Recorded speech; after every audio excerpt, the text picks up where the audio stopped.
Welcome. Beat the Line, episode 1, week 1. Rob Bebenek making his Pub Sports radio debut. Bebsie, it's been a long time since I've seen you. It is great to have you back in action. NFL's back, baby. How are you, Bebsie? Jimmy, it's good to be back. It's good to see your face. It's good to be talking football again with people who care to listen to me. Very exciting. Yeah. Also, I'm a new man, Bebsie. I don't know. I've become a man of Kraken. I drink Kraken all day and all night. It's a very mysterious beverage, and it takes me to very mysterious places. I don't know where we're going to go when I'm on the Kraken, Bebsie. I can't wait to follow you into the dark recesses of Mariana's Trench, where I'm told is where the Kraken lives. I've heard that as well. Shout out to all the cappers joining us. B-Ball 16, DX Filer, Brian Watson already looking at Ravens minus 4.5 on Monday night. Aaron may be ready to go Buzznuts. Ick Schnizzle, Ohio's finest, and I'm very high on his Cleveland Browns. Nate Dogg, Jimmy V, Turnsy, Liga Premier, Big Daddy Boom, Mr. Know-It-All, a.k.a. Leon Nut Flush. Allen says, Kristen and I are all tuned in and ready to go. Dennis Garcia says, word of the day is Denver. Dennis has been on Denver since when the numbers were very good on them, because they've come down a huge amount. And Dennis is actually, it is the word of the year. Jay Heavy ready to go. We have so much work to do, and I can't wait to do it. There's Lily Gunn in the house.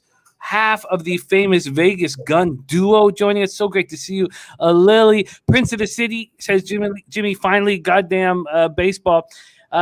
Yes, we're back in action. And, Prince of the City, you're the only reason why I haven't taken the Eagles plus 3.5. Because I want to fade the Falcons so bad, but I have your voice in my head, and I haven't bet it. In fact, I've made no bets so far. I wanted to talk everything out with you guys, but I'm ready to rock. I've got a whole bunch of planned moves. I just want to talk them out. There's Clint Starr, the diehard MMA podcast. And Nutflush says, have my Tom Brady jersey on and all my screens turned on to the Weather Channel, checking for Bebsie. So there we go. He knows what I like. I do have all the weather set and ready to go. Okay, Bebsie, I have made no moves. There are futures that I want to talk about, and I know we have 16 games, so we're not going to have a ton of time. I cut my futures down to 15 spots. 14 spots. And I plan on only moving on 5 of them, but I've yet to bet any of them. I want to talk everything out here on the show with everybody. Thank you for joining us. Pub Sports Radio, our debut of Beat the Line with Rob Bebenek and myself. Bebsie, are you ready to get to work? Let's get to work here, Jimmy. Let's chat. And I've got a mixed bag coming from the chat already. Turnsy with some nice compliments about me not aging. Nutflush Allen trying to get under my skin with the weather and the Brady stuff right out the bat. Sure. I'm just excited to be back. I can't wait for Prince in the City to get mad at me about bigging up the Eagles, which I will not do, but let's go. And for my information, Bebsie, as we track everything and honest about everything, transparency and honesty throughout the year, whether it makes us look excellent like it's done in college football so far for me, or it's embarrassing. Bebsie, have you made any moves so far on futures or week 1? I haven't yet. I'm not a big futures guy. However, I did drop a little long shot bet just for fun. I threw down a wee little bet on Najee Harris to win Offensive Rookie of the Year because I don't know. I just feel like Big Ben, that little noodle, a lot of that offense is going to run through him, and I just don't – I feel like it's a year that a QB doesn't win it. So, Najee, I like it. I like the look already. There's Razor Sharp Picks, Babano, a.k.a. Ian Cameron, welcoming you to the Pub Sports Radio family. I hope that you guys get a chance to work together as well this year. Would love to watch you guys talk football. All right, let's go. We start with the Thursday nighter. Thursday, September 9th, 8:20 p.m. Eastern, the Dallas Cowboys at the Tampa Bay Buccaneers, where Raymond James Stadium in Tampa, Florida, 82 Fahrenheit, partly cloudy, 10 miles per hour is the wind. Let's start with the market. Market opened with Tampa at Pinnacle at 6.5-point favorites. They've now moved to 8-point favorites. From the total perspective, this was at 52, dropped down to 51.5. It is back at 52. In fact, it's been all over the map at Pinnacle. It went from opened at 52, went down to 51.5, then was down to 50. It was at 50 for the last week and a half of August, went back to 51 at the end of August, and now it is at 52 at Pinnacle, but you can get it at 51.5 at a whole bunch of shops. In the cash situation here, we have a ton of action on all these games, so we're not talking about a minimal sample size when we talk about these bets. 31,372 tickets in. 60% of the spread tickets are on the Buccaneers and 53% of the cash. America's team being bet here. On the money line, it's much bigger on the Buccaneers, but let's focus on the spread. And then for the total, 41% of tickets on the under and 61% of cash on the under. Let's break this down. Mike McCarthy in year 2, offensive coordinator Kellen Moore year 3, Dan Quinn making his defensive coordinator debut after being fired from the Atlanta Falcons after 5 games of last year. They bring in Keanu Neal from the Falcons, who knows Dan Quinn's defense. Micah Parsons, number 1 round pick, 12 overall from Penn State, and Kelvin Joseph, number 2, number 44 overall from Kentucky. They lose Dalton. They lose Awuzie, their cornerback, to the Bengals. Alden Smith, they lose probably to the penitentiary. Xavier Woods, the safety, is gone to the Vikings. Cameron Irving, the offensive tackle, to the Panthers. And the Cowboys have had a rough week. Last year, their offensive line had to deal with serious injuries. Zach Martin, Tyron Smith, and Lyle Collins missed a combined 36 games. They announced Sunday that the All-Pro, their most important player, says Zeke Elliott, the best player on the offense, says Zeke Elliott, Zach Martin, is not going to be available for Thursday's opener after testing positive for COVID. So Connor McGovern expected to start in Martin's spot. Zeke says most of the runs are coming back behind him, and he's not going to be there. Backup offensive lineman Brandon Knight also being classified high risk. He is gone. The Cowboys have had 9 players on the COVID-19 list so far, which is more than they had all of last season. And we know that COVID's going to play a bigger role this year with fans all over the place. CeeDee Lamb came off the COVID list just last week. So Dak played in 4 games. He started 5 games, played 4 games. They put up 509.5 yards of offense per game, averaged 31.5 points per game. He was leading the league in passing yards when he was lost for the season. But the Cowboys were 2-3 straight up and 0-5 against the spread in those 5 games. Now, they were 4-1 to the over in those 5 games, and they were averaging, combined with the other team, 68.6 points per game. This total of 51.5 or 52 is the third highest, was the second highest total, is the third highest of week 1. Prescott now has the $160 million 4-year contract. We know he's coming back of injury.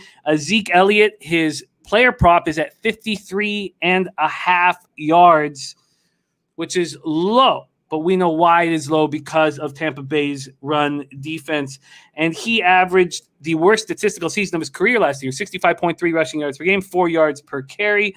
Before Dak was gone, 6 touchdowns, 100 yards from scrimmage per game. And then in the second half of the year, Bebsie, you were backing Tony Pollard props, and you were leaving Zeke alone.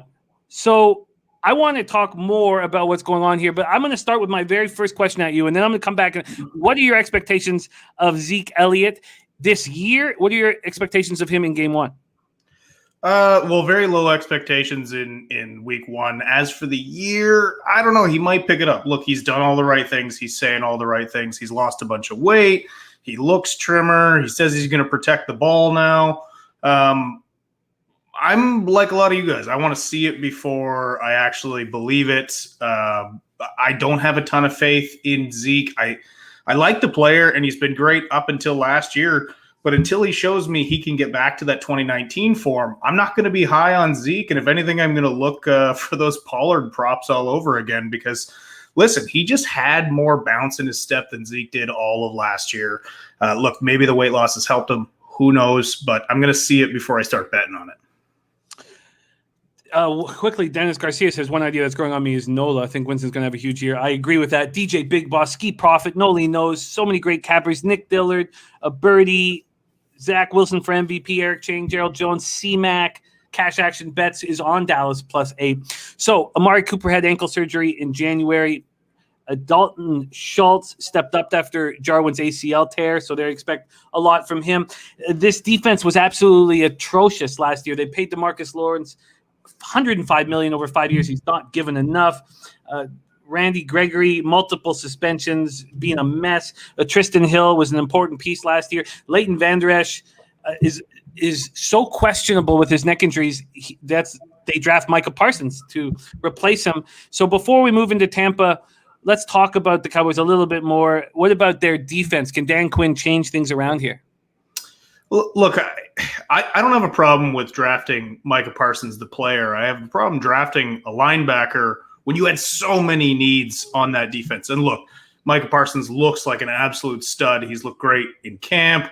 He looked great in preseason. He is going to help them out. But look, there's still a ton of flaws on this defense. I don't know if they have the personnel to make a difference, even with Quinn coming in. Move on to the Buccaneers. Year 3 for Arians, Leftwich year 3, Bowles year 3. They bring in Bernard. They draft Tryon, 32 overall, the linebacker out of Washington. Kyle Trask comes in as a backup. Robert Hainsey, they draft him 95th overall to Notre Dame. A guard, Jalen Darden, a speedster out of North Texas, wide receiver. KJ Britt, linebacker out of Auburn. They lose LaShawn McCoy and Joe Haig. This was a very good team over the last 8 games of the year last year.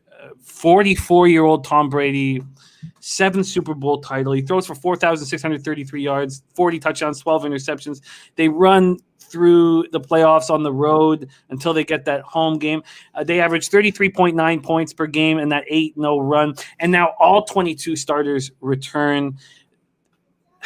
They return the entire coaching staff.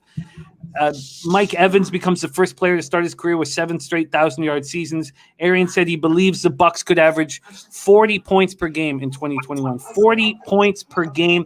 O.J. Howard healthy. Ronald Jones back. Leonard Fournette expected to take over the number 1 back. Giovanni Bernard comes in. They already have the best run defense in the league. Ndamukong Suh, Shaquille Barrett, Levante David, Jason Pierre-Paul, a healthy Vita Vea, Sean Murphy-Bunting coming into his own, Antoine Winfield, Carlton Davis, Jordan Whitehead, Devin White. I mean, so the over 11.5 wins is expected to be part of my action.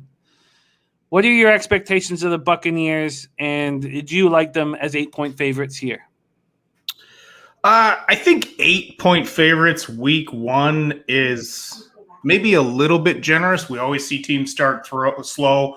And look, it's a Super Bowl team. They've had the least amount of rest. However, this isn't like other Super Bowl teams. Most of those teams get picked over. Most of those big names are on the way out, or they're signed for mega money, so some of the smaller guys can't come back. That's not the case this year with Tampa. So Tampa should, in theory, be able to hit the ground running. I just don't know if I love that big of a spread for a Thursday night game 1 of the NFL.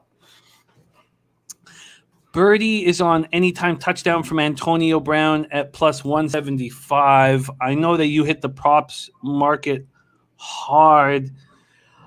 I was initially looking. Okay, so how about this? Arian says they're going to average 40 points per game.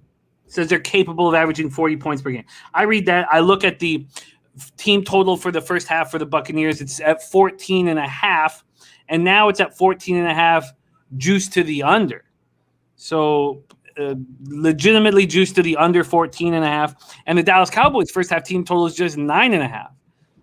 Do you expect this team to start scoring right out of the gate against what we perceive, or at least from last year, we know that Dan Quinn changed that, a very weak Cowboy defense. Yeah, because again, I don't have a ton of faith in what they've done. I think Micah Parsons, people are going to misconstrue what I'm saying about drafting Micah Parsons being a mistake. I don't think he is the mistake. I think the position choice is the mistake. Dallas did it last year when they had ample help at the receiver position, and then they took CeeDee Lamb. I understand the best player available position to take. I just think when you have so many needs, you need to at least address them. You could have traded down probably. I know there was – I'm trying to replay the draft in my head. But anyways, I'm getting off topic. Jesus. I do think that Dan Quinn is a quality defensive-minded coach, obviously defensive coordinator, but I just don't have faith that they're going to be able to fill those problems now. So a lot of guys looking at Brady over 2.5 touchdown passes. I know that you don't like betting Thursdays at all. Are you planning on staying off this Thursday look? I'll probably dig through the prop bin and see what I like and probably throw something out there. This is the only Thursday of the year I don't hate because it's the first week. Nobody's at a major disadvantage playing this week. I think it's more of a prop game. I mean, Ian said it right. Babano's here in the chat. Look, I think it's too high, but there's no way I'm betting Dallas. So it's Bucks or nothing, and then I'm probably looking down that prop well. 30.5 is the team total right now for the Bucks. 20.5 is the Cowboys team total, and that first half team total for the Bucks is 14.5. And that was what I was looking at. Now it's juiced to the under. Are you surprised that money is coming in on the under in this spot, or you think first game of the year defenses are ahead of offenses? Yeah, I would probably say to myself that, okay, one team's going to get up early, that being the Bucks. The other team's going to play from behind. So then I look for the over in that regard because I think it could be a lopsided game early. But yeah, it's the first game of the year. Defenses tend to have the edge right now. Also, are we just assuming because Dak is back in the lineup that all of a sudden they're going to be back to where they were before he got hurt? He's now not only coming back from that gruesome injury, but he's also dealing with some shoulder issues that I think are being downplayed a little more than they should be. That would concern me as a Dallas Cowboys fan. I'm not sold on Prescott being where he was. And, Zach Martin playing is also very huge. I think he will get out there, but that remains to be seen. Big shout out to Turnsey. Thank you for the dono, our guy. Turnsey, thank you for your support. Slatsy45 says Dak starts slow. Injury now, sore shoulder, hardly any reps. They say he's completely good to go. And at this point, I have no move either on the Thursday nighter.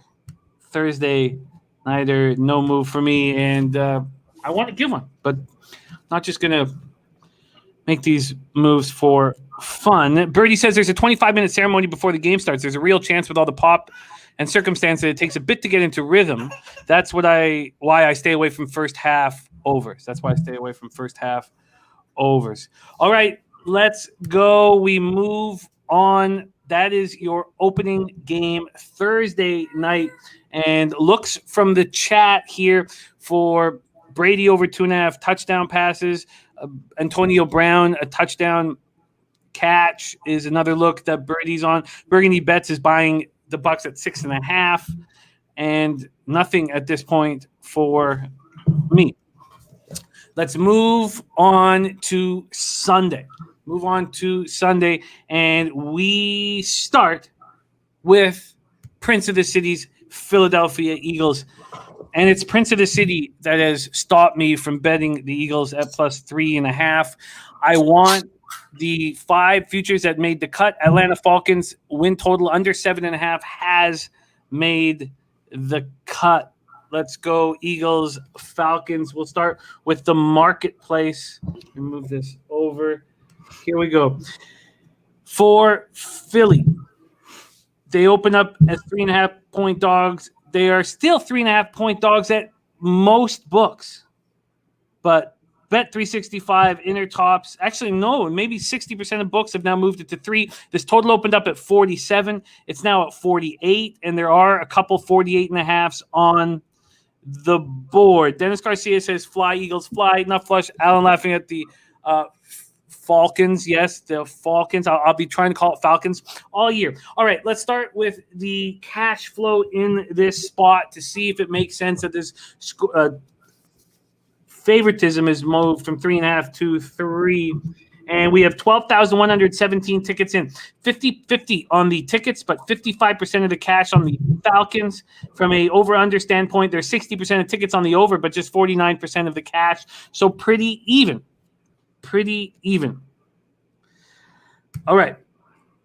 Lamont Williams says, if y'all want money, take Tampa Bay money line. Lamont, if I wanted to bet, 10K on this game, I guess I could see betting the money line there. They're just too big of favorites. I don't want to be there's no risk reward there for me, but maybe using it as a parlay piece for the games on Sunday, I can understand. Let's go back to the Eagles, 4-11-1 in 2020. Nick Sirianni's first year in charge. Steichen comes in and offensive coordinator, and Jonathan Gannon, defensive coordinator. So we see a few of these situations on this card. We see new coach, new offensive coordinators. We also see that whole situation in year 2, and we see them in year 3. And I'm curious to see and hear what you guys think of year 1 compared to year 2 and year 3. They bring in Devonta Smith. They jump up in the draft to draft him. Kerryon Johnson comes in from the Lions. Joe Flacco to back up. Zach McPherson from Texas Tech. Cornerback comes in. They lose Wentz, Deshaun Jackson, Alshon Jeffrey, and Jalen Mills. Jalen Hurts has created a lot of excitement. There's the Falcons defense that's often had a lot of trouble with mobile quarterbacks, and we've seen this 3.5 move to a 3. But Jalen Hurts completed 52% of his passes last year, and we saw what Steichen did with Justin Herbert. Are we just supposed to sit back and believe that he's going to be able to do that with Jalen Hurts, who does not have the throwing talent of Justin Herbert? So Devontae Smith comes in. He has a connection with Hurts. They have Jalen Reagor back, Travis Fulgham, Greg Ward back. Miles Sanders looked good last year. He's got Boston Scott to back him up. Jason Kelsey is the key to this offensive line that's just been destroyed by injuries. And Zimmer, disciple, Jonathan Gannon comes in. GM Roseman tried to help him, drafted 6 picks on defense. And Fletcher Cox coming in off another spectacular year. Darius Slay has been absolutely terrible. He intercepted 1 pass, and opposing quarterbacks completed 76.7% of the passes thrown his way. That's ridiculous. He has to bounce back. And we have another team with a first-year head coach, first-year offensive coordinator, defensive coordinator in the Falcons, 4-12 last year. Arthur Smith comes in. They got Dean Pease, defensive coordinator, and Dave Rigoni, the offensive coordinator. They bring in Kyle Pitts, 4th overall, the tight end out of Florida, highest tight end draft pick in NFL history. Mike Davis comes in from the Panthers. Richie Grant, safety from UCF, and Cordero Patterson comes in. They lose Julio Jones, Keanu Neal, Todd Gurley, Brian Hill, and Alex Mack. Look, Arthur Smith was very impressive as the offensive coordinator of the Tennessee Titans, and this is a very tough job. This is a very tough job that he has in front of him. So, yes, he did a great job with Tannehill. I don't know if he's going to be able to recreate that with Matt Ryan at this time of his career.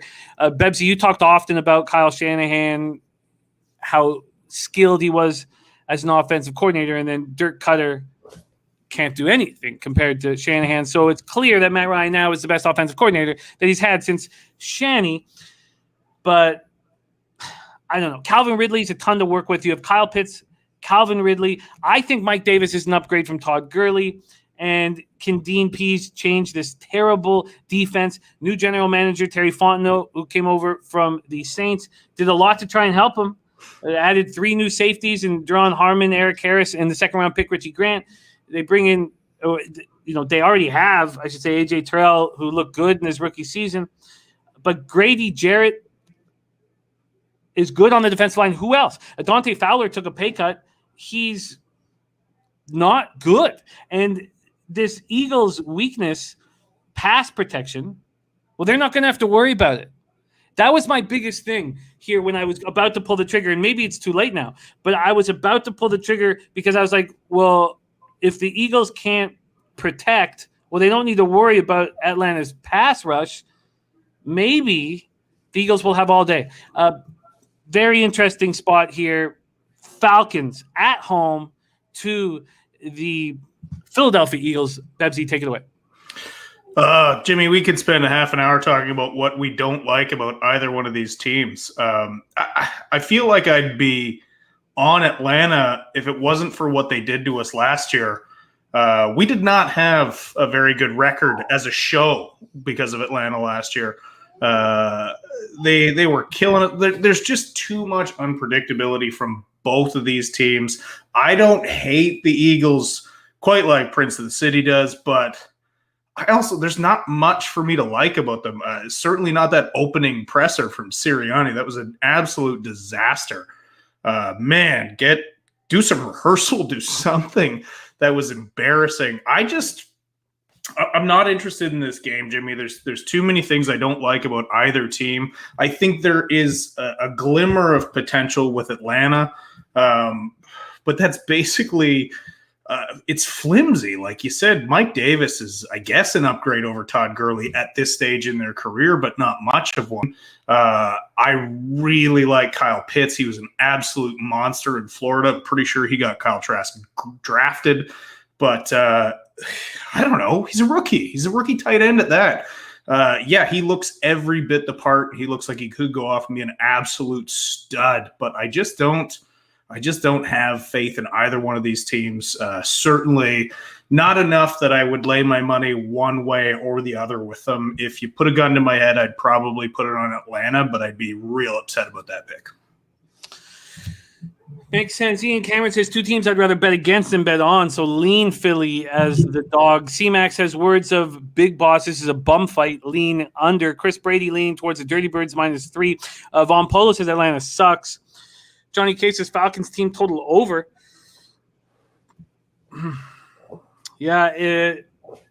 Well, I certainly, after breaking it down, don't want to move on the Eagles at +3 if I was hesitant to move on them at +3.5. And I don't want to start the year with the Atlanta Falcons. So I agree with Burgundy Bets here. He's saying the Jalen Rush prop over, only play here.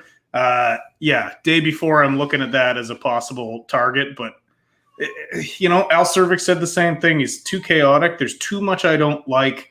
There's too much unknown. Both of these teams, like you said, new coaches. I just don't. I'm not excited about this. I don't want anything to do with it, Jimmy. All right. There you have it. No move there. Falcons, Eagles. Let's move on to our second Sunday spot here and see if there are moves to be made. And this is a beauty. 1 p.m. Eastern, Pittsburgh Steelers at Buffalo Bills, Highmark Stadium in Orchard Park, New York, 73 Fahrenheit, mostly cloudy, 15 miles per hour. And Bebsie, let me start with this. I know that there is an enormous amount of excitement about these Buffalo Bills, and it's warranted. It's warranted. But after this breakdown, I'm either betting the Steelers +6.5 or I'm doing nothing. Okay. Let's talk about this spot. Year 15 for Tomlin. Year 1 offensive coordinator Matt Canada. I think the 6.5 with the pressure on the Bills and the Steelers coming in after being embarrassed all offseason, I think it's enough points for the Steelers to stay close. And I know the Bills are a better team, but I just think this is a nice opportunity with 6.5 points, week 1 with the Steelers. Keith Butler, year 7 as a defensive coordinator, and we've already heard from Bebsie on Najee Harris. Number 1, 24th overall from Alabama, and Bebsie a small look on Najee Harris to be Offensive Rookie of the Year. They get Pat Freiermuth, tight end out of Penn State, which is sort of a surprise pick. They lose James Conner, who led the Steelers in rushing yards, but did not look good doing it and battled injuries. They lose Bud Dupree. You could say that everything fell apart when – I wouldn't say fell apart, but look, they were 11-0 when he started rolling, and he had 8 sacks in those 11 games. He's off to the Titans. Mike Hilton, cornerback to the Bengals. Pouncey retired. Villanueva, right tackle to the Ravens. Steven Nelson is just a free agent, the cornerback. So 11-0 record with the league's worst rushing attack. They finished 12-4, get completely embarrassed by the Browns. Najee Harris can change everything. Their pass offense was very strange in 2020, and a noodle arm was a word that was used about Roethlisberger because the Steelers lead the league with 656 pass attempts.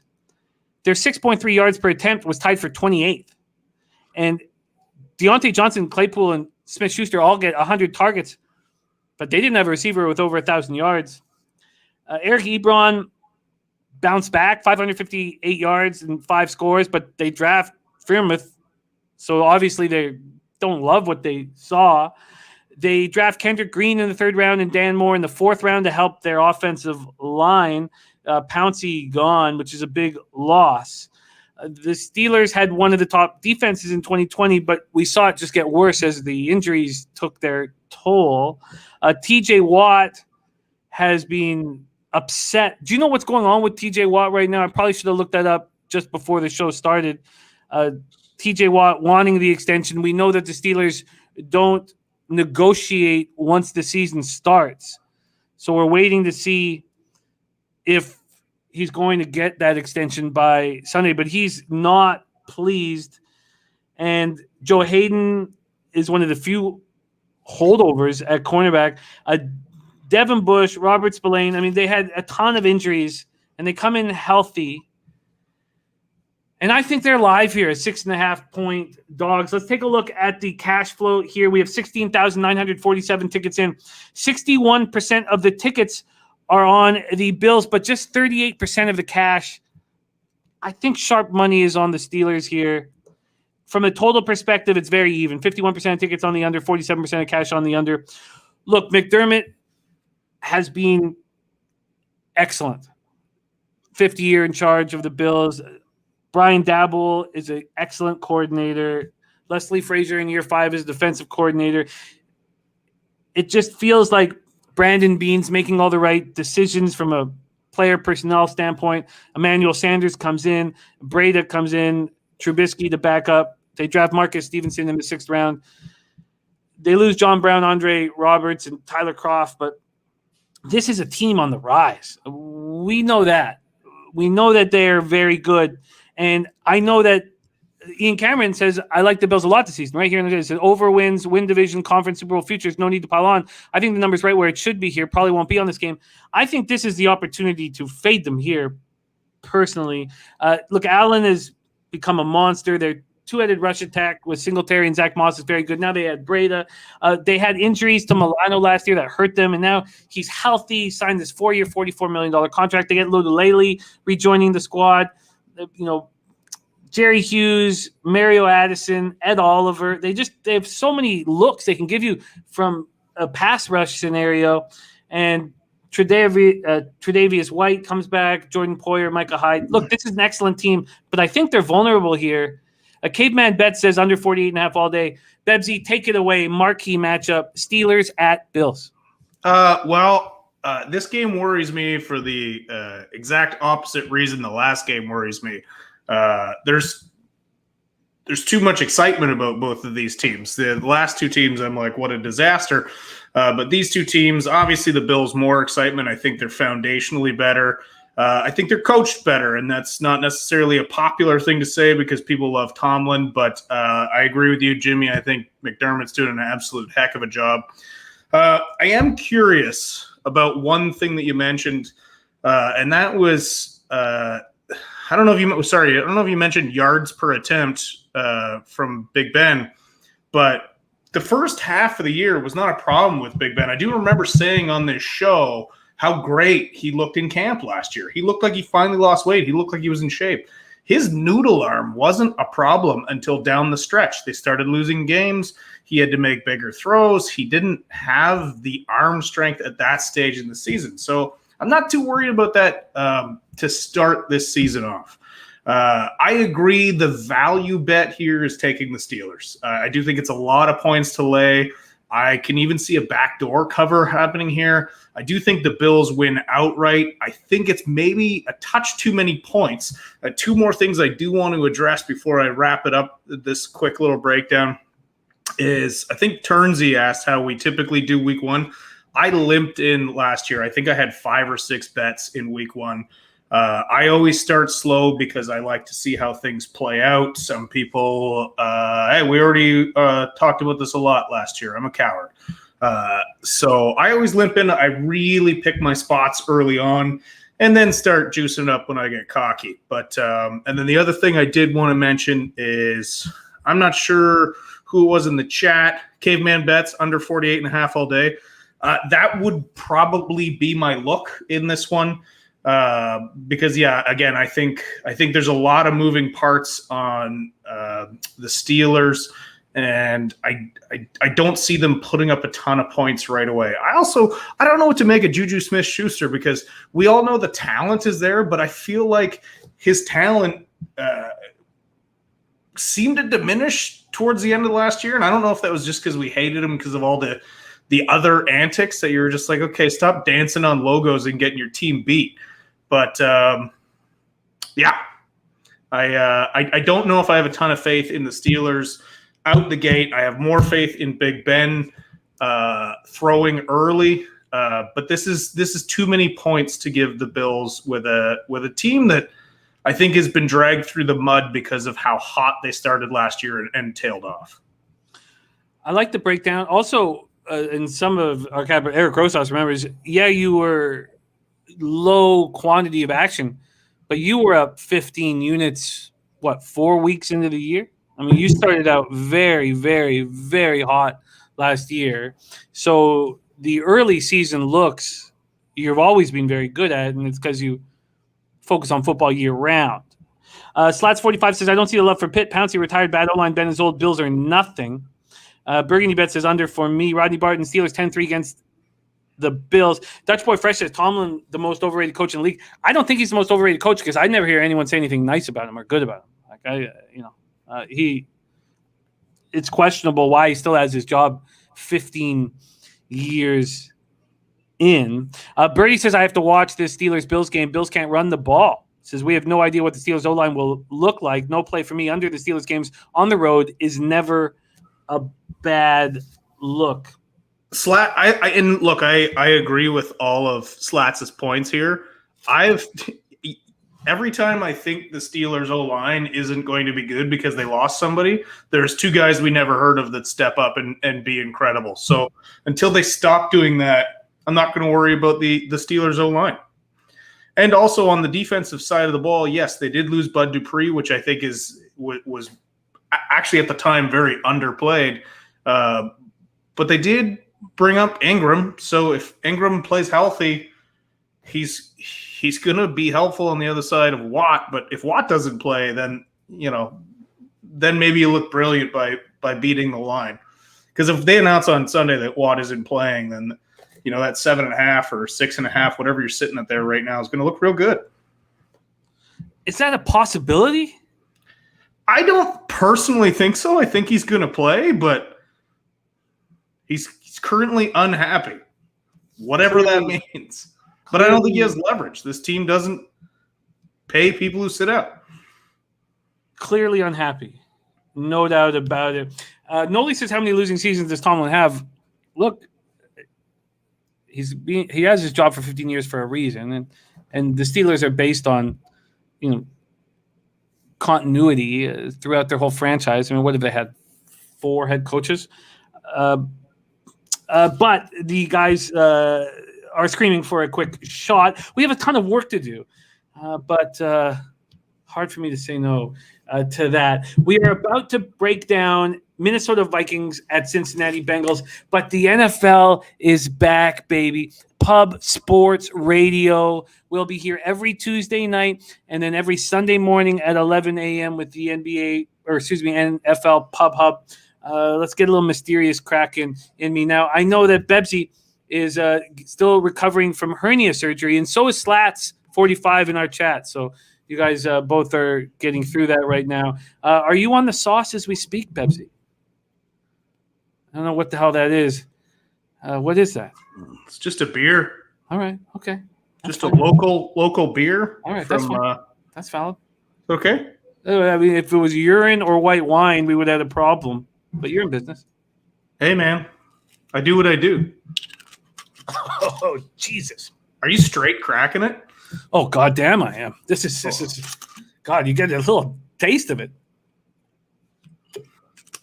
All right. I guess I'm switching to whiskey at halftime. All right, we move on. And Swervin says, no more rules, Bebsie. That's the truth. You're Pub Sports Radio now, baby. Let's go. Bengals, Vikings, and I'm looking forward to hear your breakdown on what's going on with the Vikings and what Zimmer is doing. His old school approach is not working with this very, very tricky vaccination situation. It's not working. He's got a problem on his hands, and the problem is getting bigger and bigger. And now I want the Cincinnati Bengals. Now, that's not the only reason, but I see a bit of a garbage fire being created by the Vikings right now. And I took a little peek at Bet365, and I can have the Bengals plus 3.5 at minus 120, which I don't think is expensive. And Dennis Garcia says, I have no idea what to do with Mini. Cash Action Bet says Bengals plus 3. And G-Saw says, love the Vikings, Bengals over. So let's move on to this market, because I think 3.5 is a pretty decent price here. And right now, it's 3 across the board, but it's up to minus 123 at Pinnacle. It opened at minus 105. So there's been a legitimate 18-cent move over to the Vikings. And I guess you're right. Maybe I need to talk this out because I don't know what to do with them either. We have Clint Kubiak coming in year one with the West Coast offense, and Patterson and Zimmer's son, Adam, are the dual defensive coordinators. They draft Darisaw, offensive tackle, round 1 out of Virginia Tech, number 23 overall. Kellen Mond, backup quarterback. Mackenzie Alexander, they bring in from the Bengals, returning to a system that he's comfortable with. Patrick Peterson, cornerback from the Cardinals. Xavier Woods, they bring in from the Cowboys. So Xavier Woods, Patrick Peterson. We don't know what Patrick Peterson has left, but Mackenzie Alexander, we knew what their problem was, and it was the secondary, so they're going to help. Kyle Rudolph, they lose him to the Giants. Mike Hughes, cornerback to the Chiefs. Anthony Harris to the Eagles. The Vikings could be a vastly improved group from a player personnel standpoint, but there's a ton of dysfunction, and there is a Zimmer being. I don't know I don't know if what he's doing is admirable. I don't know if what he's doing is foolish. I can't wait to hear your thoughts on how his feelings have progressed on the unvaccinated questions.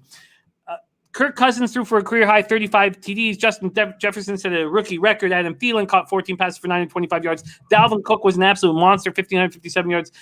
They got off to that terrible start. Cousins looked awful. 11 touchdowns, 10 picks when they went 1-5. But their offensive line was a mess, and they draft Darisaw. Cousins gets rolling in the second half of the year, but unvaccinated is going to be a problem with fans in these stadiums just because of what you have to go through compared to the vaccinated players. I'm not saying right or wrong on getting the jab. I'm just saying that he's going to have to jump through a whole bunch of hoops that other players aren't going to have to jump through, and it's going to be a problem. Brian O'Neill, second-round pick in 2018, is an excellent tackle. Garrett Bradbury, first-rounder in 2019, is undersized but very strong. This defense fell apart, and, they lost in 2020. They lost their top 3 cornerbacks to free agency. They failed trying to replace them. So the only cornerback who looked good was Cameron Dantzler. So they go out and they bring Peterson, Breland, Alexander, Xavier Woods in. Their pass rush was nowhere to be found. Hunter, 29 sacks in 2018 and 19, out with the neck injury. Michael Pierce was expected to fill a big role, but he opts out. They need healthy seasons from Anthony Barr and Eric Kendricks. Before we go into the Bengals, talk to me about these mysterious Minnesota Vikings. I mean, look, you hit the nail on the head with most of it. They are getting some important pieces back, especially Danielle Hunter on defense. I think personnel-wise, they're in a better situation defensively than they were last year. Offensively, sort of mostly in the same position. As for the COVID thing and the vaccine thing, I don't want to get into it on a political level here because we know what'll happen. I'll start yelling at people in the chat again. I don't want to talk about it. I'm talking strictly from a football perspective. We know there's a different set of rules for unvaccinated players that there are vaccinated players. I think you will see this hurt one or more teams this year. You're going to have this vaccination, these rules that are going to come into play, and they're going to hurt players. And I'm not sure who said it now. It's gone. But yeah, like the backup for Kirk Cousins right now is Kellen Mond. And Kellen Mond did some very good things in college, but is he ready to be an NFL starter? I don't think so. Is he going to be an NFL starter? I don't know. Not likely. This guy was projected like round 5 until the months leading up to the draft, and then he somehow snuck in. Was it the end of the one? Or early 2, I can't remember. But yeah, he's not going to be ready. So they're very vulnerable in that sense. Now, on the other side of the ball, you got a team that had offensive line problems as well that didn't really address them. In fact, they left Penei Sewell on the board and then took a receiver, which is a thing that they desperately did not need by comparison to a left tackle. So, look, both of these teams did a poor job addressing certain needs this offseason. Both of these teams have monster questions about them. And, yeah, I'm not believing in either one of them. I get that, and my 6-month-old son is frantically searching for titty, and I hope big titty is in his mouth as soon as possible. Zach Taylor, head coach year 3, offensive coordinator Brian Callahan, and Lou Anarumo, the defensive coordinator. So year 3, we have, and we've seen this with a few different teams, an expectation that this should be an improving squad. They bring in Riley Reif, offensive tackle from the Vikings. And as you said, the Penei Sewell pick over Jamar Chase, they get Riley Reif, so helps them make that call. Trey Hendrickson, defensive end from the Saints. Jamar Chase, the wide receiver, reunites with Joe Burrow after opting out for 2020. Awuzie, the cornerback from the Cowboys. They lose A.J. Green, Carl Lawson, William Jackson, and Geno Atkins. Joe Burrow is coming back from a bad injury, but he looked so good.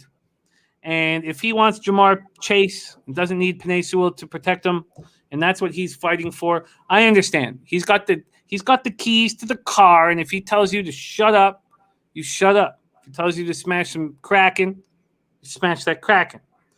So Chase will step into this top 3 role right away with T. Higgins and Tyler Boyd in the slot.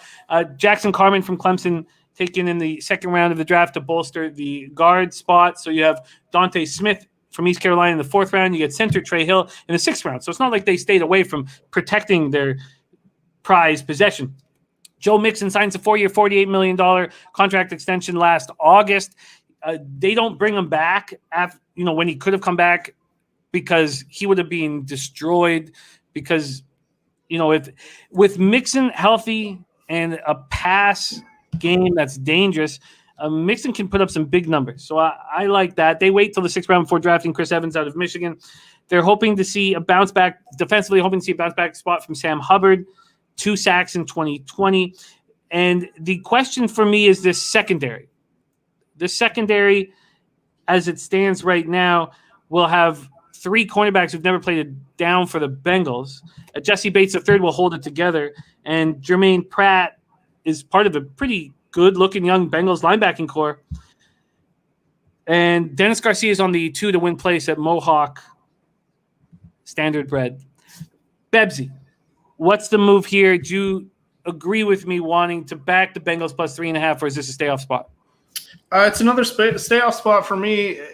And I don't know if I agree with your, I understand your look as you've explained it to me, Jimmy. I don't agree with it. I agree with Caveman Betts here saying Riley Reiff is a terrible left tackle. I don't know if he's terrible. I just don't think he's very good. And until Burrow shows me that he can play pre-injury Burrow where they still do not have a line, I understand they addressed it in other rounds, but they left a generational left tackle on the board.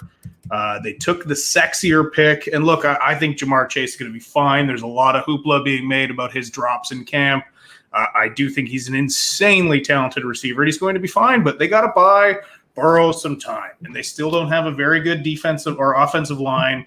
And look, I don't care about your weapons. If you're not winning the game in the trenches, you're not winning the game. So until I see Burrow play like he did pre-injury, I have to assume that injury is a problem. All right, well, I added a bunch of question marks there, and that's the reason for this show. Does everything correlate with your action, and then should you bet it?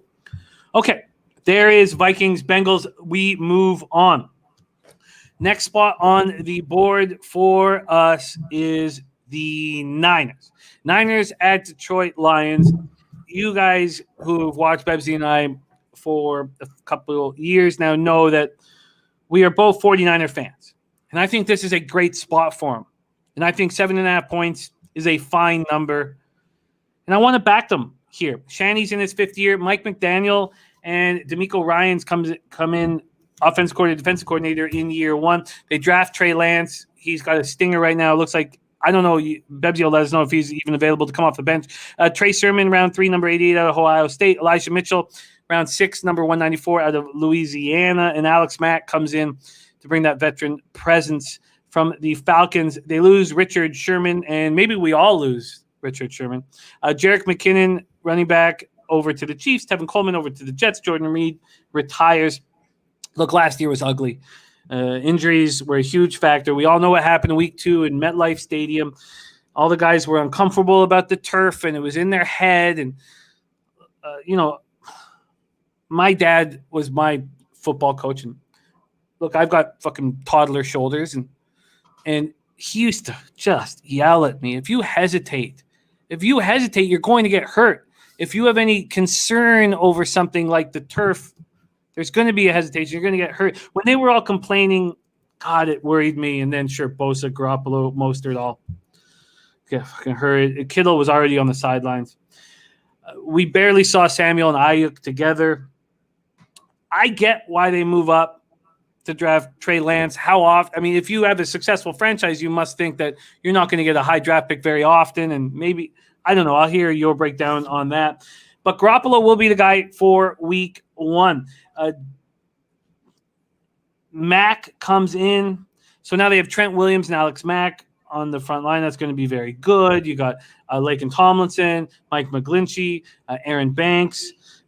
Banks was McGlinchey's teammate at Notre Dame. Then D'Amico Ryans comes in, and he studied directly under Saleh, so he doesn't have much coaching experience, but Saleh was, had him under his wing.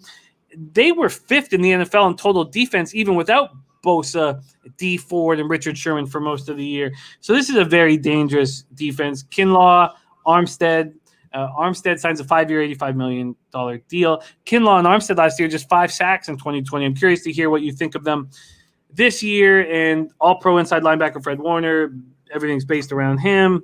And Jason Verrett now will be taking over after a nice season. Big season as number 1 cornerback. The Detroit Lions, all new coaches coming in. Dan Campbell, Anthony Lynn, Aaron Glenn. They've changed the whole dynamic for the Lions. They've changed everything in that locker room. Jared Goff comes in. Tyrell Williams from the Raiders, who we didn't see in 2020, torn labrum. Brashard Perryman comes in from the Jets. Jamal Williams from the Packers. They lose Stafford, Golladay, Marvin Jones, and Kerryon Johnson. A complete overhaul. Brad Holmes got a ton for Stafford. I was very impressed with that. And they did not draft a quarterback. They restructured Goff's contract. He's going to be the guy here. DeAndre Swift will need to take pressure off of him. They got Jamal Williams to back up DeAndre Swift. They have the highest paid center in Frank Ragnow. They used their 7th overall draft pick to pick Penei Sewell. This is a pretty strong offensive line. I mean, I guess that's where the good things are finished. Hard to find, other than TJ Hawkinson, who will be the focal point of their passing game. There's not a lot to like. Their defense was a complete disaster last year. Records for most points and yards allowed. And last in quarterback pressures.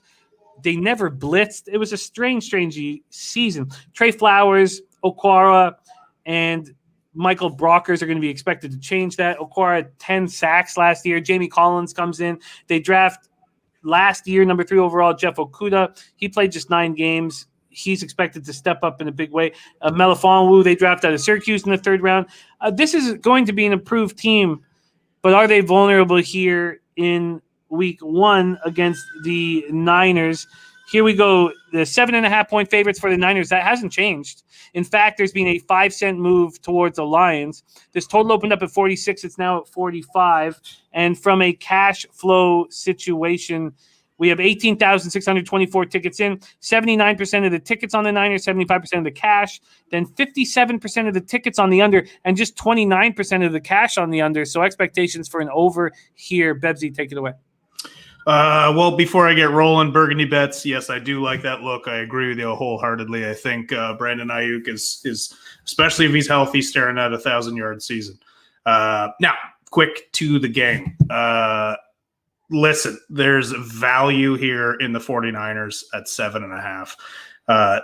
Loads of talent coming back. But not just that. This team is hungry. This team is pissed off that a season was lost to injury. Really, most people had them going back to the Super Bowl or at least the NFC Championship last year. Their season was completely lost. You brought up what they lost in Richard Sherman. It's not me trying to knock a guy while he's down. Richard Sherman did not play well when he did play last year. I do think that the injuries over time have slowed him down enough that, even if he is on the field, I don't think he's the player he once was. He should consider playing safety if he comes back. But Bosa's back. Ford is back. Penei Sewell is not going to like facing Nick Bosa and D Ford and coming in substitution, Samson Ebukam. It's not going to be a nice first day for the rookie, even though I think he's going to be an absolute beast. But look, this 49ers team is super amped up right now. And I also don't think if Lance does play, which I think there's a very good chance he will. He was only supposed to miss a week because he has a chip on his finger. Playing that dual quarterback system that they flashed in Oakland is going to give other teams fits. So, yeah, Shanahan's pissed off. This team is pissed off. They are healthy. And I think Detroit ends up being their whipping boy for the first week. They are going to go off on this team. And look, Detroit brought in some players, but I don't think they're a better Detroit team. First of all, they have Goff at quarterback instead of Stafford. I don't care what else you put around that. That is a monumental blow to any team. Again, not trying to knock a guy while he's down, but Goff is not the answer. That's why the Rams paid a fortune to get him out of there. So while they added a bunch of guys on teams who have had good stats in certain situations before, again, I have no faith in this Detroit team. I feel bad for Detroit. I feel bad for the city of Detroit, the Lions fans. They deserve better, but I don't think this is the year where they turn it around. And this is not an easy introduction to the NFL for Penei Sewell and their new head coach, which also had a disastrous opening presser. And Caveman Bet says, stop TJ Hawkinson. You stop the Detroit pass attack. Big Guy Bubba. And we have so many great cappers in our chat. Big Guy Bubba, exceptional capper. And great to have him. And he said he doesn't care that the under, he says the under has got to be good here. Got to be good. And again, apologies for my son frantically searching for titty. I'm not hearing it, Jimmy. Just okay. Okay, good. For what it's worth, I can't hear the titty scream. Okay. That helps. That helps me so much. I don't know if the other, I don't know if anybody else can, but I can't. It just sounds like you're losing your mind slowly over there. Because I am. I'm starting to sweat. Okay, I am going to move on to 49ers, and I will bet them this evening. We move on. Arizona Cardinals at Tennessee Titans. This one is a beauty. Nissan Stadium, Nashville, Tennessee, 85 Fahrenheit, sunny, 9 miles per hour. And the over is talking to me here. The over is talking to me, and I want to break it down with everybody and see if it's a move that I should attack here. It opened up at 51. It's 52 across the board. I do not think that's too high. And we know that these defenses are not strong. And Arizona's defense, while possibly vastly improved, could not stop the run last year. The Tennessee Titans opened up at -2.5. They're now -3. And from a cash flow situation here, we have – sorry, let me pull this up. 13,694 tickets in. 63% of the spread tickets, 60% of the cash on the Titans. And the move from 2.5 to 3. And then we see 41% of tickets on the under and 72% of cash on the under. And that was a red flag. That was a red flag for me. Cash action bets looking at Tennessee -3 here. We'll start with the Cardinals last year, 8-8. Kingsbury in year 3. Vance Joseph in year 3. And Kingsbury also the offensive coordinator. They bring in A.J. Green and James Conner, Rondale Moore. They draft number 2, 49th overall to Purdue. They bring in Rodney Hudson, 3-time Pro Bowler out of the Raiders. J.J. Watt comes in from the Texans. And Zaven Collins, round 1, number 16th overall out of Tulsa. And we saw what Tulsa looked like without the giant Zaven Collins in the middle, 6'5", 259-pounder. They lose Larry Fitzgerald, we expect. Kenyon Drake, running back to the Raiders, and Patrick Peterson over to the Vikings, but he was getting worse as every game went on. So can Arizona stop the run? That's the question. They closed last season losing 5 of 7. They didn't look good when push came to shove. When they had to win games, they didn't look good. Kyler Murray and Kingsbury together now 13, 18, and 1. The air raid offense is supposed to be a pass-heavy offense, and Kyler Murray's so capable with his feet that they only threw the ball 55.8% of the time in 2020, and that is not an air raid offense. You expect at least 75%. Kyle Murray, second among quarterbacks in rushing yards and touchdowns, and of the 28 quarterbacks with 30-plus TD passes since he entered the league, his TD to interception ratio is 20th. They bring in A.J. Green, Rondale Moore. Look, that's going to help. Now, Keyshawn Johnson and Andy Isabella are down the depth chart, but they're both very strong. You got DeAndre Hopkins and A.J. Green. A.J. Green's got a lot to prove now after the last couple of years. You know, last couple, it's been like 4. Sure, 4. That's 12 Pro Bowl appearances and 8 All-Pro selections there. And you got Rondale Moore and Christian Kirk on the inside. This looks dangerous. You have Chase Edmonds as the 5'9", 210-pounder, and now you have Connor as the 6'1", 233-pounder. Is Connor capable of playing like he did in 2018? I'm not sure. They bring in Rodney Hudson. That is a big pickup. That front 7 last year was so good, and they did that all without Chandler Jones. Hassan Reddick, who's now no longer with them, was excellent. Now Reddick's moved on to Carolina, but what they got out of Gardeck was a big surprise. Budda Baker, Zaven Collins down in the middle of the defense. Jordan Phillips, they re-signed Marcus Golden. What are your thoughts on this Arizona Cardinal squad from a future standpoint, and what do you think of them week 1? Well, I'm not as high on them as everyone else is. I see the big flashy signings in J.J. Watt and A.J. Green, but listen, those guys were huge signings 4 years ago. A.J. Green has not had a healthy season in ages. And these are both players I love. Like, I am rooting for them to come back. I want them to play well, but it's been ages since we've seen either of these guys be what they used to be. I'm less excited about A.J. Green. I'm reading here that in camp he's playing well. Well, nobody says anything bad about their players in camp. It's very rare. I don't put any faith into that. As far as JJ Watt goes, like, look, JJ Watt played a full 16 games last year for the first time in years.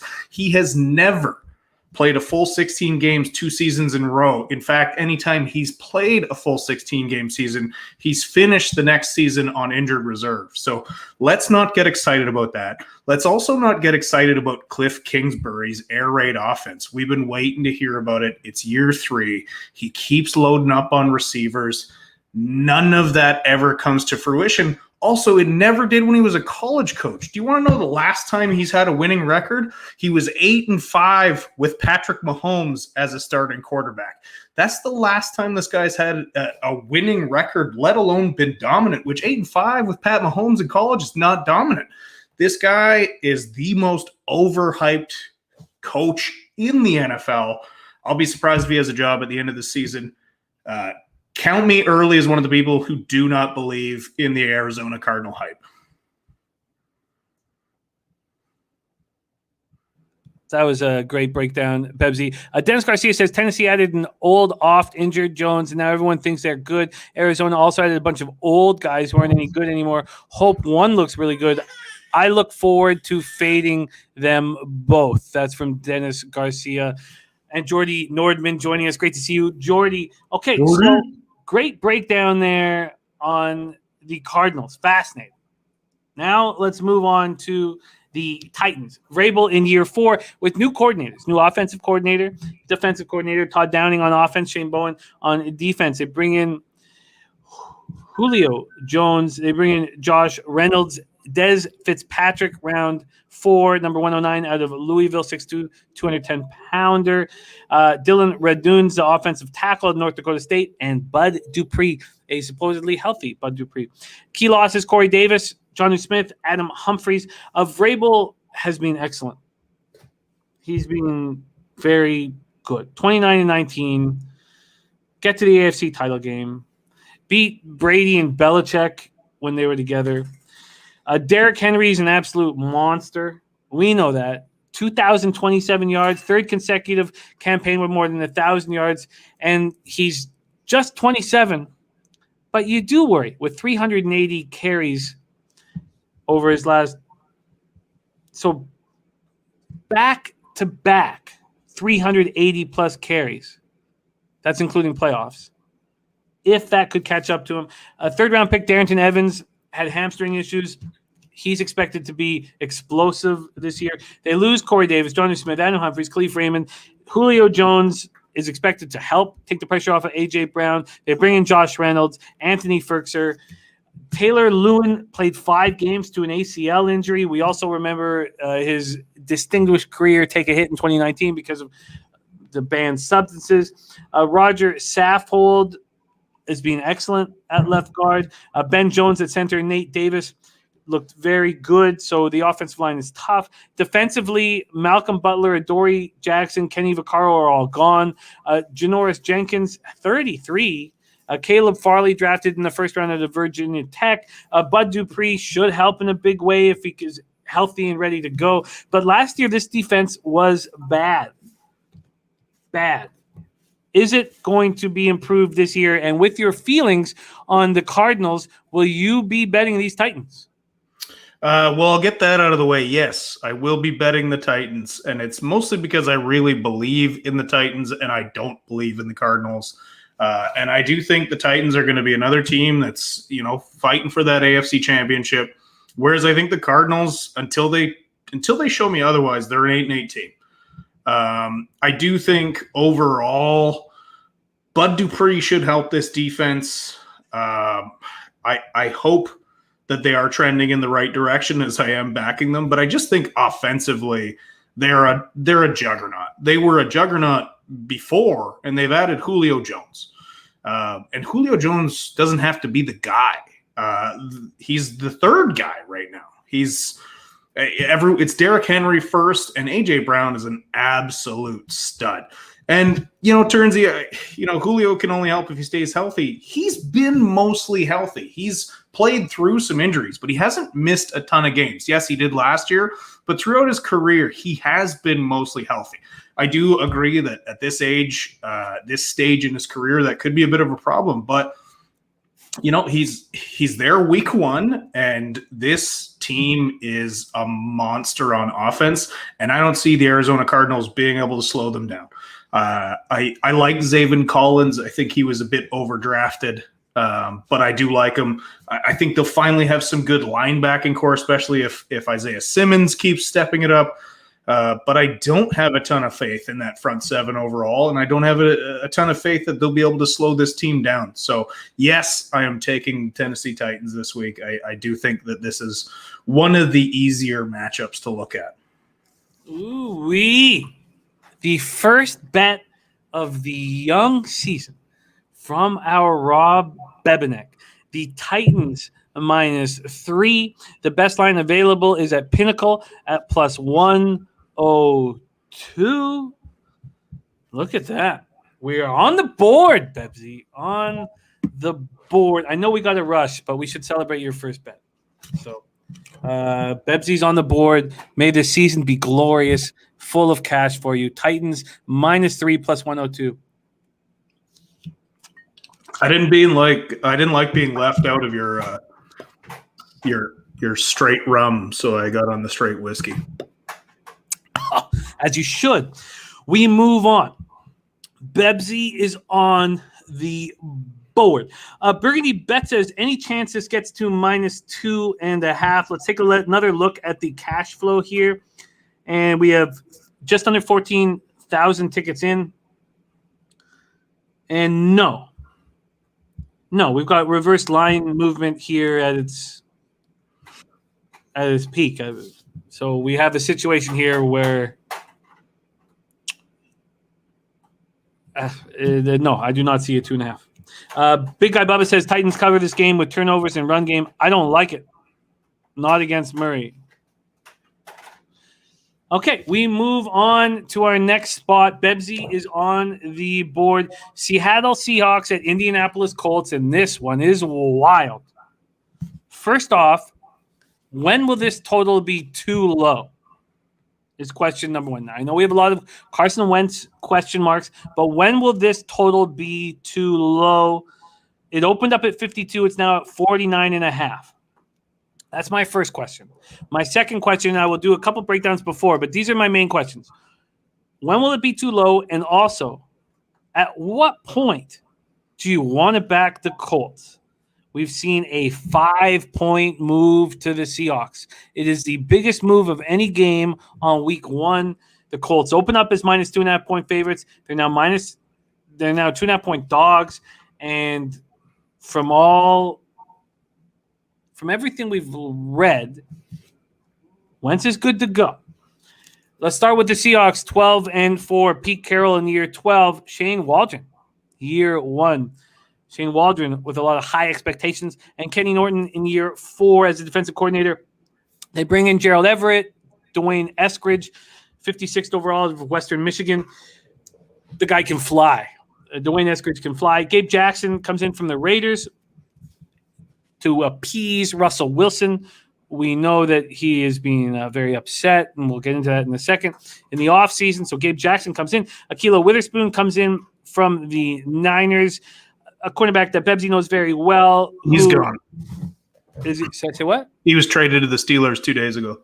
Okay, there we go. Thank you. Traded to the Steelers. Let me put that here. Thank you. All right, so key losses. I guess he's not a key loss if they need to get rid of him. Carlos Hyde is gone. KJ Wright, Shaquille Griffin, and Jaron Reed all gone. Look, there was a lot of heat thrown at Russell Wilson for how bad the second half was. First half, he looked spectacular. And if you look at the year in total, it was the first year since Galloway and Blades in 95 that they had 2,000-yard receivers in Lockett and Metcalf. Over the first 8 games, he was spectacular. Over the last 8 games, he was poor. First 8 games, 28 touchdowns, 8 picks, 5 300-yard games. Last 8 games, 0 300-yard games. Who do you blame there? Carroll for changing the game plan, or Russell from not executing? I mean, that's he's been sacked, and I mentioned this with Babano, 394 times. He's on pace to be the most sacked quarterback in NFL history. They bring in Gabe Jackson, but he was hoping for Dwayne Brown to get the extension. They did not give Dwayne Brown the extension. Their rushing attack. I think they got him now. I think they announced today that the deal is being done and he will play. Did they? Yeah. That is a big, big deal. That is a big deal. Thank you for letting us. That's huge. Then Penny, 21 months removed from the ACL injury. They get rid of Hyde. Clearly, Chris Carson and Rashard Penny are ready to roll. Defensively, the Seahawks were, in the beginning of the year, possibly the worst we'd ever seen, and they improved as the season went on. Shaquille Griffin gone. DJ Reed is expected to replace him. KJ Wright, first-round pick, Jordan Brooks expected to replace him. I do not know how they have high expectations for this pass rush. I think it's impossible to have it with Carlos Dunlap and then Jamal Adams coming in. I mean, you're expecting too much out of Jamal Adams. This pass rush is a problem, but they are now protecting Wilson. Here we go. Bebsie, Seattle Seahawk expectations, and should they be favorites in Indianapolis week 1? I mean, a lot of that, them being favorites, it ties into the quarterback situation in Indy, which we'll get to. But look, I said this last year. I'll say pretty much the same thing against the Seahawks this year. Is they are a team that's in decline, but if you've been betting against them for the last few years, thinking that, you probably have lost a lot of money because they just keep winning. Now, if you look at them section by section, look, they still have loads of talent.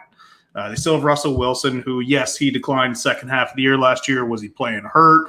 Was he frustrated? Who knows? But, yeah, he did not play well down the stretch last year where the defense stepped it up. But they did lose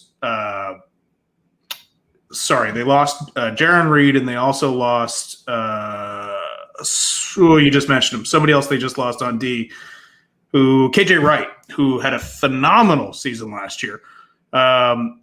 So look, they're a little bit weaker on defense. They didn't have enough draft picks. They only had 3 draft picks this year, and they still struggled to address the biggest issue on their team, which is getting Russell Wilson some time to throw to those receivers. So I don't have a ton of faith in Seattle. I think this is probably the year where they're going to be a team that's pushing for the playoffs. I don't know if they're still a playoff team, especially with how difficult that NFC West is going to be.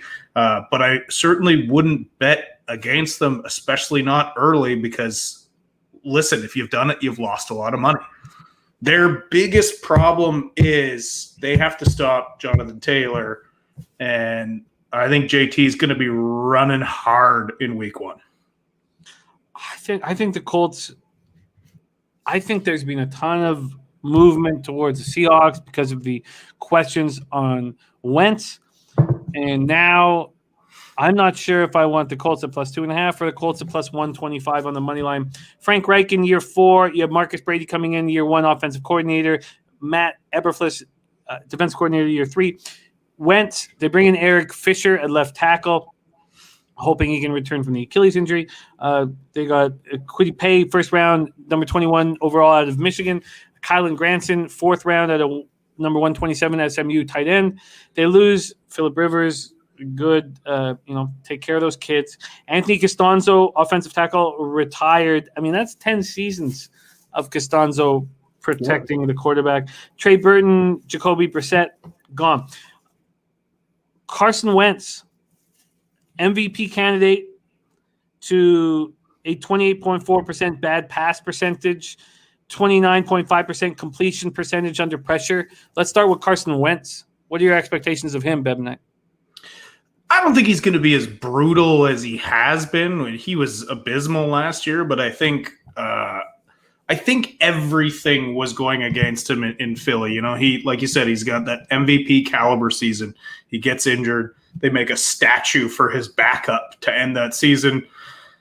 And then, the they have a struggle to who they're going to keep. They keep him, but then they draft a rookie to replace him. Nothing was going well for Carson Wentz. I do feel kind of bad for the guy. I hope that he has a resurgent career in Indy, but it didn't start well. He has a broken foot that he apparently broke in high school. Well, how did it go this long before somebody caught it and addressed it? But my expectations for Carson Wentz is that he plays fine. He has some talent. He has a coach who understands his limitations. And so I think he'll be a fine player. But when it comes down to these uncertain bets early in the season, I really look back at what quarterback I believe in the most if you're forcing me to make a pick. And I believe Russell Wilson over Carson Wentz in this game. So not betting it. If you forced me to, I wouldn't bet against Russell. But, with this much line movement, Jimmy, I agree with you. There is value in Indy here. I'm going to move on him. Here with the action right now. You have with a little over 12,000 tickets. You have 25% of the tickets on Indy and 44% of the cash. So, yeah, look, Russell Wilson's magic. But would you agree if you take the quarterbacks out of it that the Colts have a better football team? Comfortable. Oh, hands down. And I also think they have their drafting record is better. They have a much more streamlined idea in front office. I think the Seahawks are pulling in different directions right now. And I said this last year and came true a few times. I think the biggest problem with the Seahawks right now is their head coach. I don't think Pete Carroll should be coaching anymore. I think he's fallen off. And I think he is now a problem, not an asset for the Seahawks. I like this spot, and I'll take the 2.5 points because, I know it's not that magic figure at 3, but I don't want to test Russell Wilson, but I think this is a better team with the Colts. Look, T.Y. Hilton, I don't need T.Y. Hilton. I think Michael Pittman is going to be a monster here. We've seen what Nyheim Hines can do as a receiver out of the backfield, and Jonathan Taylor, as you said, is going to be excellent. And then Jack Doyle from the tight end spot is going to be strong. Marlon Mack, we don't know if he's going to be at full strength at the start of the year. If he is, he'll help. They sign Eric Fisher. We know that Quentin Nelson has a foot injury, and look, it hurts. It hurts. But Braden Smith signs a 4-year, $72.4 million extension, 42 of which is guaranteed. They lose Danico Autry and Justin Houston, 15.5 sacks, but 21st overall, number 1 pick in pay. They try to fix that. And then DeForest Buckner was everything that, we expect him to be. Spectacular. Darius Leonard is now the highest paid inside linebacker in NFL history. And I know that sort of hurts. I mean, you'd rather pay these guys less and have money for the other spots on the field. Like, I know that Darius Leonard in the second year as a second-round pick is more valuable than he is, when he's making $20 million a year. You got Okereke replacing Anthony Walker. Kenny Moore as a nickel corner is money. Safety Julian Blackman is also money. So, Boogeyman, thank you for joining us, my man. Anoli knows leaning towards the under, and it's a low total. The market's moved heavy on this game. I am going to be moving on the Colts plus 2.5 at home as soon as this show is over. Bebsie, any official plays for you in the spot? No, I like where you're going here, but I can't do it. I can't bet against the Seahawks early. Very tricky game up next. Chargers, Washington. Very tricky. And let's just go right to the market here and see what we are dealing with. It opens as a pick'em, and it's back to a pick'em at most books. So Chargers had become 1-point favorites, and they still are at some. But this is now a pick'em again. Let's go to the total here for this spot. 44.5 right across the board with no movement. 44.5 right across the board with no moving. Cash action bets says Redskins money line. We have Brandon Staley coming in to replace Anthony Lynn and all the questionable decisions there. Joe Lombardi and Ronaldo Hill. So, Bebsie, I looked at the over win total for both the Chargers and the Broncos, and I ended up cutting them, but both the Chargers Broncos win totals are at 8.5 and -130. We know that one is going to cover that, maybe two. I find it similar to the situation in the NFC East, where the Eagles and Giants are both at 6.5, and we expect that one of them will be under 6.5, and they're both at +130 for the under. I don't know what to do with this spot, but I will be there January 2nd at SoFi to see the Broncos at the Chargers. I can't fucking wait. Jared Cook comes in. Chase Daniel comes in as a backup. Josh Palmer, wide receiver, they draft number 77th overall out of Tennessee. Larry Roundtree, in round 6 out of Missouri. Rashawn Slater comes in, offensive tackle. He's their first-round draft pick. Corey Linsley comes in from the Packers, reuniting with Bulaga. They lose Hunter Henry and Melvin Ingram. Herbert was a revelation last year. He was spectacular, and his odds to be MVP keep dropping. I mean, this guy there's a lot of high expectations for him. They finally get rid of Anthony Lynn and have Brandon Staley to run the ship. Austin Eckler missed 6 games last year. Joe Lombardi should be able to use Eckler very easily. Keenan Allen, also Mike Williams. If he wants that giant contract, he better step up this year. Hunter Henry signed by the Patriots, but they bring in 34-year-old Jared Cook. Is he going to be able to replace him? They also have Donald Parham. Offensive line, they bring in Corey Linsley. That's a huge, huge addition. They also bring Ibushi in free agency. So Bulaga, the only returning starter, but him and Linsley are boys. So this defense is expected to be greatly improved with Brandon Staley calling the plays and healthy versions of Bosa and Derwin James. Middle linebacker Kenneth Murray got better as the season went on. Nwosu is expected to replace Melvin Ingram. Chargers expectations. Chargers week 1. Bebsie, take it away. I love the Chargers this year for 2 reasons. One, it's hard not to be high on Herbert. He looked spectacular last year. But 2, how many games did this team drop with Anthony Lynn with a confused look on his face on the sidelines? Like, he was the biggest problem there. Even if Brandon Staley isn't a great head coach, he's an improvement. Anthony Lynn was terrible. How many times did you watch him just shake your head and be like, did you know he had a game this week? He was terrible last year, just terrible, which hurts me because I used to, when he got hired, I was like, I think I like this guy. Turns out I'm a huge idiot. But no, I'm taking the Chargers in this one, and it's not because I don't like Washington. I think Washington wins that division. I think they have a terrifying front 7. I think Chase Young even gets better this year. I just think both of these teams went into the offseason with some issues. The Chargers met them head on, and Washington got Fitzmagic. That was the big solution. I know they got they get Samuel as well, which I believe will help them. But I like both these teams. I just like the Chargers that much more. I still think it'll be an awfully difficult job to unseat the Kansas City Chiefs, but I'm big on the Chargers right now, and I think they squeak out a win in week 1.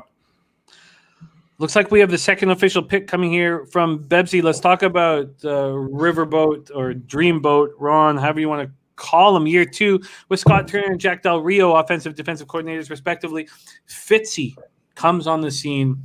Old girl scream Fitzpatrick. And a lot of varying feelings on whether Fitzpatrick still has it. You're right, Curtis Samuel comes in. So does Adam Humphries, who has what? What has Fitzy had? Like, his whole career, he's been a guy who can put up yards and touchdowns, but a ton of picks as well. Like, he's always been the same guy. He's been slightly better, slightly worse versions of himself, but there's no mystery as to what he is. No, but no, I get that. But I do think that players rally around him. I think people like him.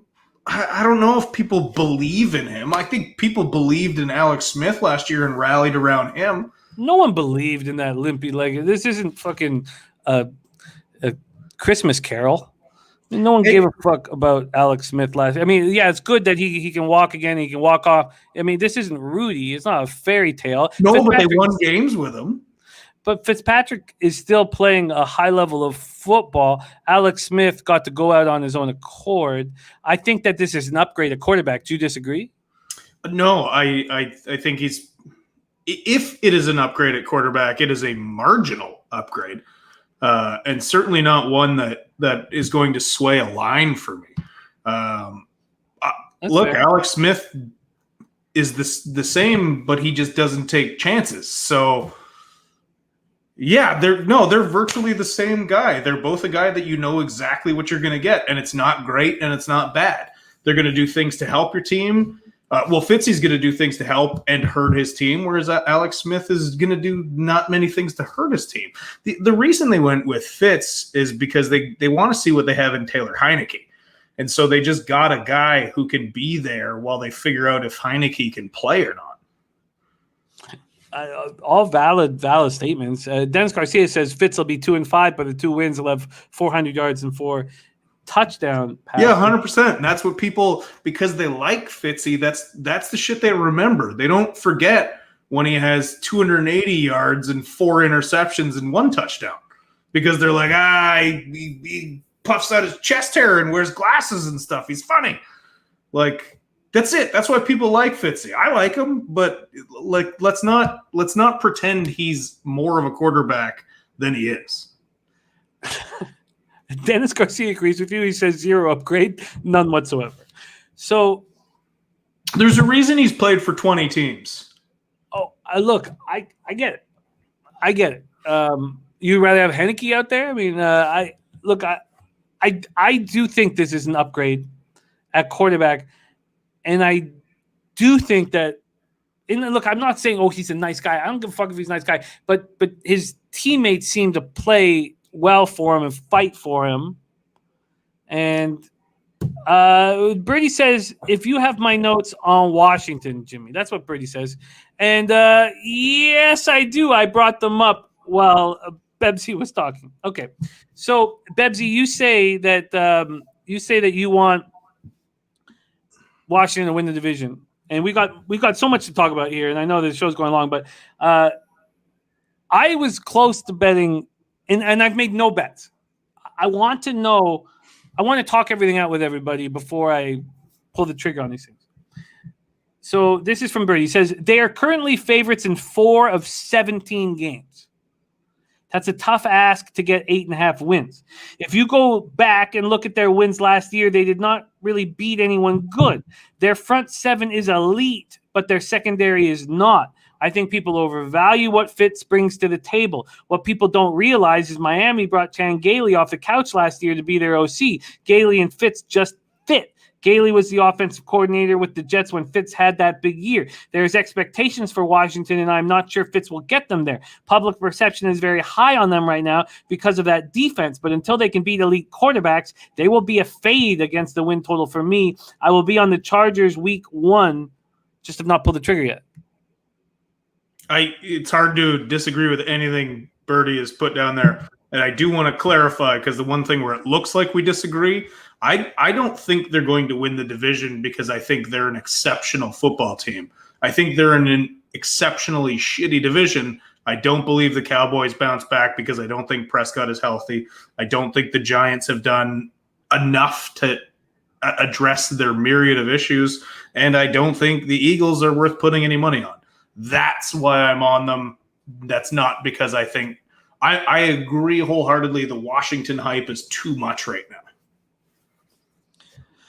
This is very interesting. So, Curtis Samuel has recovered from COVID, but he's still dealing with a groin injury. He's expected to be ready to go. We don't know if he will. Their offensive line was very good last year with Brandon Scherf and Morgan Moses on the right side. Antonio Gibson was so good. Washington's defense jumped from the bottom 5 to the top 5. We know why that was. I mean, it's high draft picks. They start first-round picks at every spot. Chase Young, Montez Sweat, Darren Payne, Jonathan Allen. I mean, these guys are monsters. Ryan Kerrigan leaves for the Eagles, but I don't think that's going to hurt them. Ioannidis, 16 sacks between 2018 and 19. We didn't see him in 2020 because of that biceps injury. Cost them all but 3 games. William Jackson, the third they signed in the offseason. They addressed the linebacker by drafting Jamin Davis out of Kentucky, 19th overall. Landon Collins is expected to be back. They say he's back at full strength, but, Achilles tear. Okay, so do we have an official look here for you on the Chargers? You do indeed. All right, number 2 look for Bebsie. We have the Chargers at a pick'em. And a pick'em at minus 108 at Heritage. Pick'em at minus 108 at Heritage for the Chargers. Do you also want Washington to win the division, or is that something you like but you're not going to bet? Yeah, I like it. I'm not going to bet it. I've never been a big futures guy, although I'm going to look at this at the end of the season and be like, that was an easy one left on the table. Chargers pick'em minus 108 at Heritage. My dad is also on that action, so you should be very concerned. We move on, and then, man, January 2nd. God, I just got tickets, by the way, for the LA Bowl as well. December 18th, Mountain West winner against Pac winner. Fuck, man. The Jimmy Kimmel Bowl. You kidding me? All right, next up, New York Jets at Carolina Panthers. I know we're going long here, and Big Show Picks has Washington number 1 as well. And I will try to speed things up.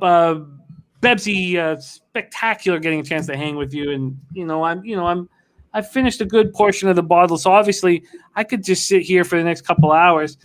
Jets, Panthers, and I know that Bebsie, you have a life that doesn't just revolve around sitting here with us in Pub Sports Radio, but we love having you here for a long time. Bank of America Stadium, Charlotte, North Carolina, 83 Fahrenheit, mostly sunny, 6 miles per hour. Cash Action Bets is on the Carolina Panthers. Robert Saleh, a man that you love, has moved over to the New York Jets. You got LaFleur as the offensive coordinator and Ulbrich as the defensive coordinator. Zach Wilson comes in, new face of the franchise. Corey Davis comes in from the Titans. And remember, Bebsie, when Davis was drafted, how high we were on him. And look, 984 yards last year finally showed us something. I do remember saying that I thought he was going to be the next Reggie Wayne. Well, I've been eating that for years, but he's starting to come around. Elijah Moore, number 2 out of Ole Miss. Elite speed. Michael Carter, running back, number 107 out of North Carolina. Tevin Coleman from the 49ers. I wish Darnold had them. And I tell you what, after studying this game for a while, I am being blinded by by the fact that I like Darnold. I like Darnold, and it's messing with me here because I want to bet him. I want to bet the Panthers. And I want to bet the Panthers team total over with the injuries that the Jets defense has just faced. Back to the Jets, they lose Darnold, they lose Frank Gore, they lose Perriman. They hire Saleh, LaFleur, they draft Zach Wilson. Joe Douglas gave Wilson weapons that Darnold never had. We talked about Corey Davis. We haven't talked about Keelan Cole. Look, second rounders from the last 2 years in Mims and Elijah Moore. Ty Johnson, Tevin Coleman, Michael Carter at running back. The offensive line gets an upgrade with the 2021 first-rounder Elijah Vera Tucker. But, and there's a huge but, Jared Davis missing 2 months with a left ankle injury, Jets linebacker, he got hurt in that exhibition game against the Packers. And then Lawson suffers a season-ending Achilles injury. Lawson and Davis were the 2 biggest off-season acquisitions on defense. And now Saleh doesn't have them. Matt Rule in year 2 with Brady and Phil Snow in year 2 for the Panthers. They get Darnold. They get Dan Arnold a tight end from the Cardinals. J.C. Horn, they draft 8th overall from South Carolina to give Darnold something. Terrace Marshall, wide receiver. Chuba Hubbard, 126th overall at Oklahoma State. So they lose Teddy Bridgewater, Mike Davis, and Chris Samuel. Matt Rule's first year, he made the big decision to go from Newton to Bridgewater. Now he makes this decision to go from Bridgewater to Sam Darnold. I get these decisions, but one of these decisions better work. McCaffrey was hurt all year. If he's healthy and ready to go, this is a very dangerous team. You had a healthy McCaffrey, and then DJ Moore and Robbie Anderson, 2,000-yard receivers. And then Robbie Anderson already with chemistry with Darnold. Their offensive line was weak last year. They did extend Tyler Mawton, 4 years, $72 million extension. He's very talented. Phil Snow gets additions. We know that Kuechly is gone, and Jeremy Chin was spectacular last year, and Shaq Thompson was as well. And it's, first-round pick Derek Brown got better as the season went on. And I thought he had a better year than when I broke it down statistically. I thought he got better and better and better. They bring in Hassan Reddick. I don't know how good Hassan Reddick is going to be. They signed Denzel Perryman. They're still looking to replace Kuechly. You can't replace a guy like Kuechly. I know that he couldn't be counted on late in his career because of injuries, but he was a spectacular linebacker when he was healthy. They add Bouye.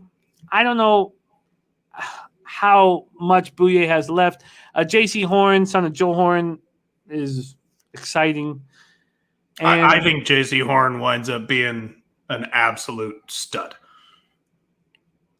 I think Carolina is the play here week 1 with the injuries that the Jets are having. And I know they're big favorites, but I want to pull the trigger. They open up at -4. It's moved to 5.5 at 80% of the books. The total's gone from 43 to 45. Bebsie, take it away. I understand the lean to Carolina, and I probably would lean Carolina as well. I just think top to bottom, better roster. I don't know if I'd say Sam Darnold revenge game. I don't know if he's capable of a revenge game. I'm with you, Jimmy. I do like Sam Darnold. I feel like he's been he's not been given anything. He's had the worst coach in football, Adam Gase, for his whole career. What a nightmare situation to come into. So he comes into a situation where he has Christian McCaffrey. He has, as you mentioned, 2,000-yard receivers there, one of which he has chemistry with. I also think they have a bunch of players on their defense who can make plays, Brian Burns being a huge one. I think he gets overlooked sometimes because he plays in Carolina. That guy is a absolute baller. My apprehension comes, a big time with the Jets here. I do think the Jets are better. They have to be better because they don't have Adam Gase. I also think Denzel Mims is going to be a sneaky good player. And Zach Wilson, coming out of the draft, I loved everything about Zach Wilson except for the fact that he's had shoulder surgery on his throwing shoulder.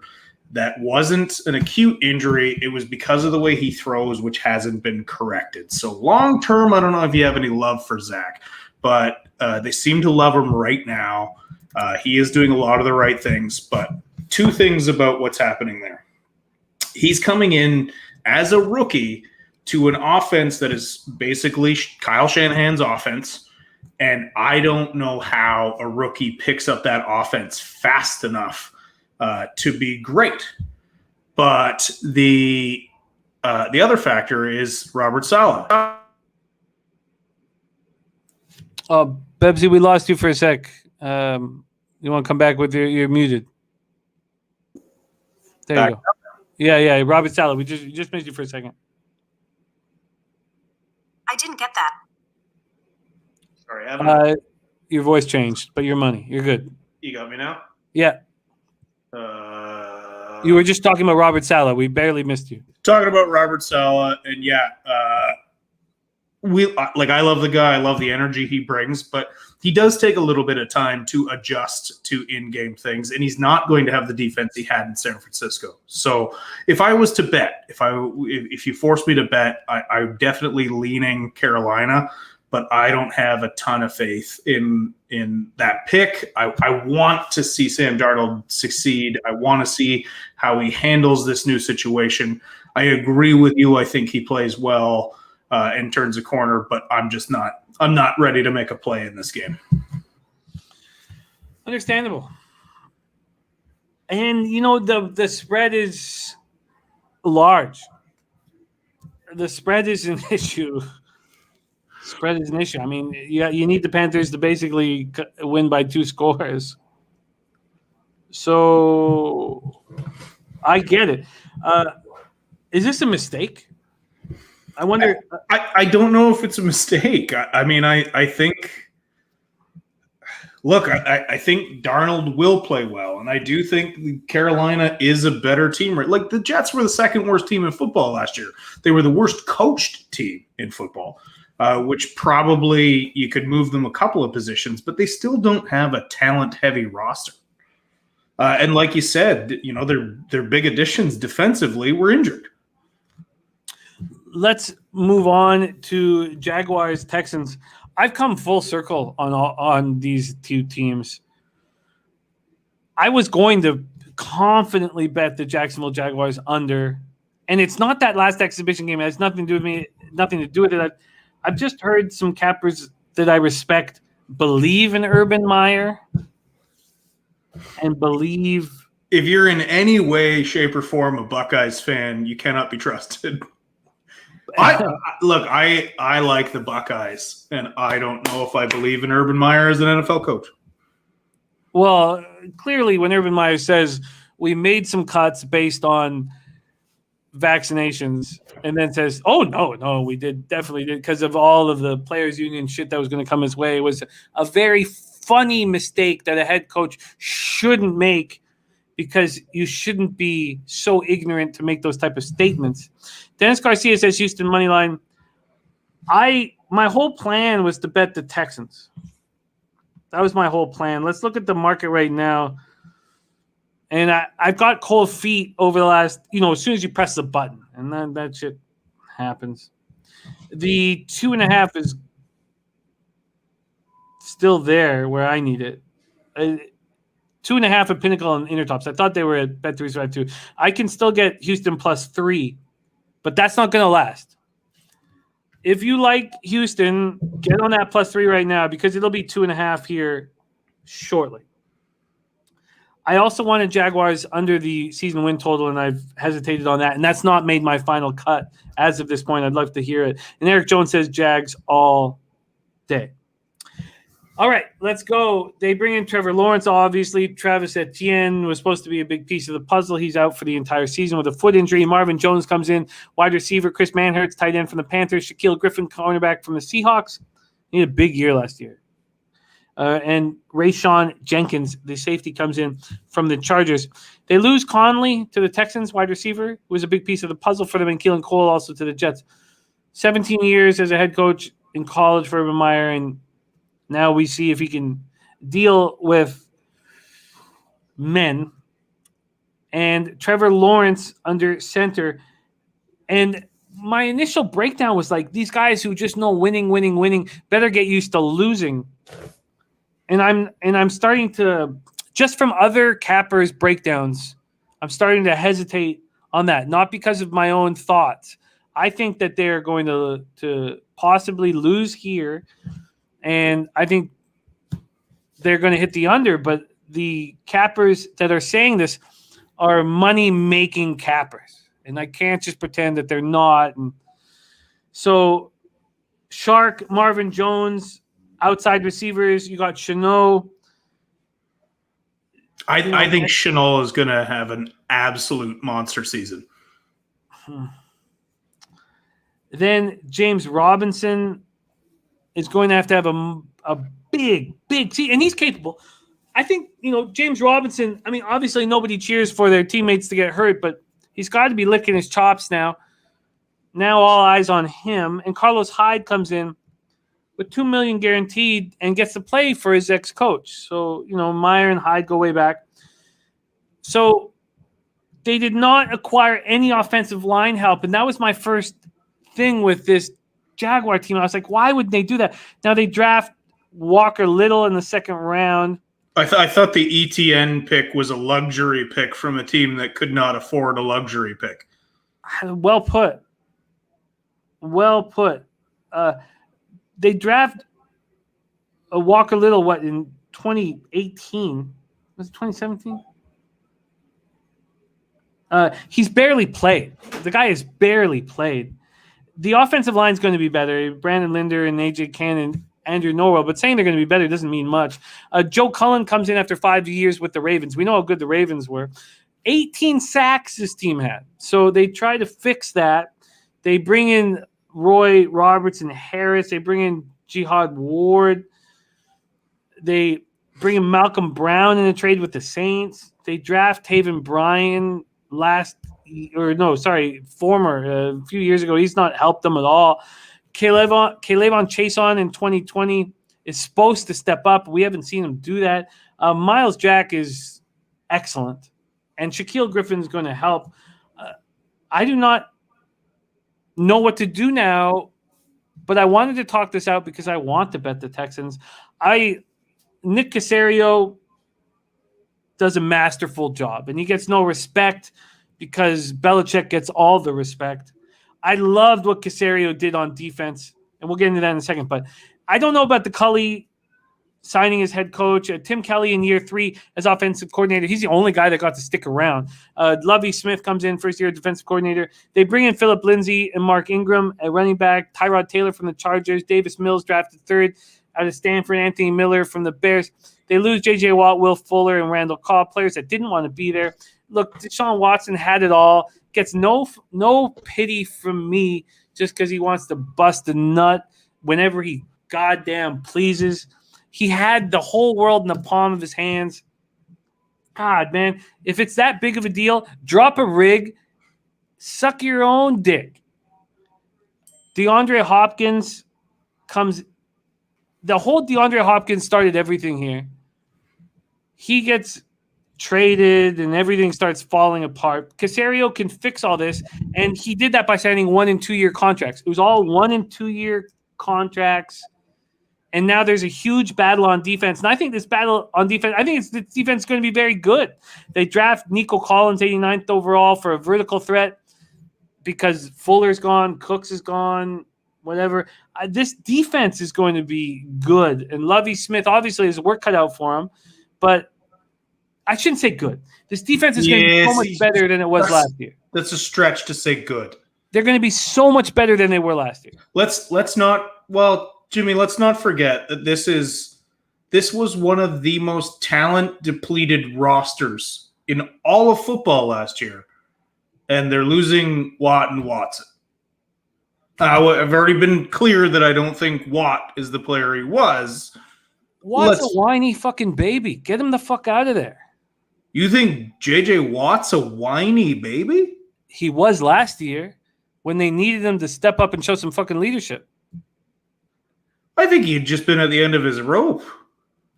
He's a fucking whiny baby. Shut your mouth and play strong football and step up for everybody that is wearing your fucking jersey in the stadium. High standards from Jimmy the Bag here. I thought he was a whiny fucking baby last year. That is the Kraken talk. Maybe it's the Kraken. But I thought he was a whiny fucking baby last year. And it's good. Get him out. Get him fucking out. I think their defense is going to be much better. Look, I know the preseason doesn't matter, but when you sign everybody on 1- and 2-year contracts, the preseason matters. 10 turnovers in 3 preseason games. I want to bet the Texans badly, but I haven't pulled the trigger. Should I pull the trigger, Bebsie? I do not think you should, and it's not a belief. I just look at these two rosters. One has some talent, albeit a rookie coach, rookie quarterback. There are weapons on, like Shark, Chenault, Robinson are weapons. These are talented football players. I don't see the same talented football players on the Houston Texans roster, and I like Tyrod Taylor. I hope he does well. Look, this Texans team is just there is nothing good coming out of there. Like all the players coming out. There is good. There is good. They get rid of the whiny little bitches. They get rid of the guys who need their dick sucked instead of, a massage. Not that I ever get massages, and I can understand whiny dick sucked. That I regress. I do think that they got rid of the bad apples. Now they have people fighting for jobs. Yeah, I think that they've done the necessary housekeeping that doesn't make them better now. It makes them primed to get better. But right now, they're still terrible. They're terrible right now. I'll stay off this game. Birdie says no betting for you the rest of the night. Cracking goggles are not good betting eyes.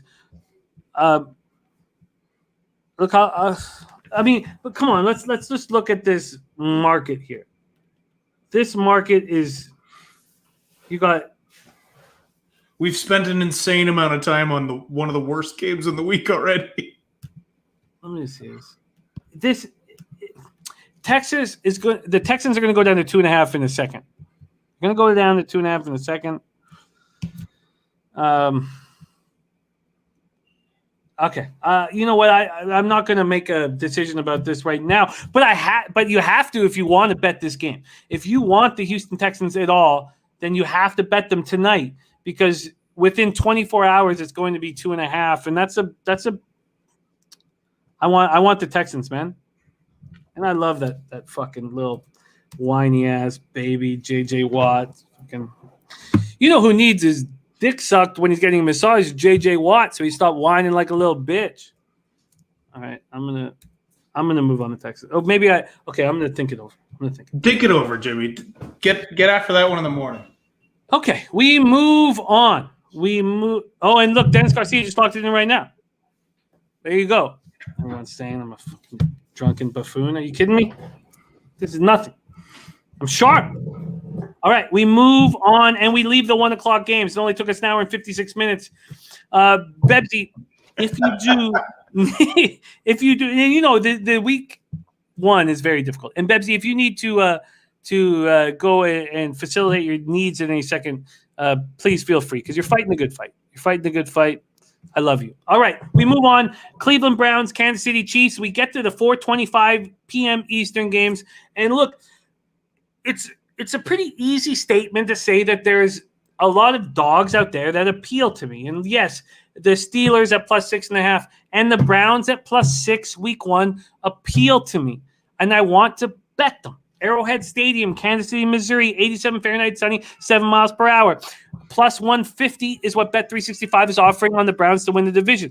+130 at other books, +150 at Bet365. And I think it's I'm almost certain I'm going to bet it at the end of the night. But I wanted to talk it out, and I wanted to let you know that I was looking at it.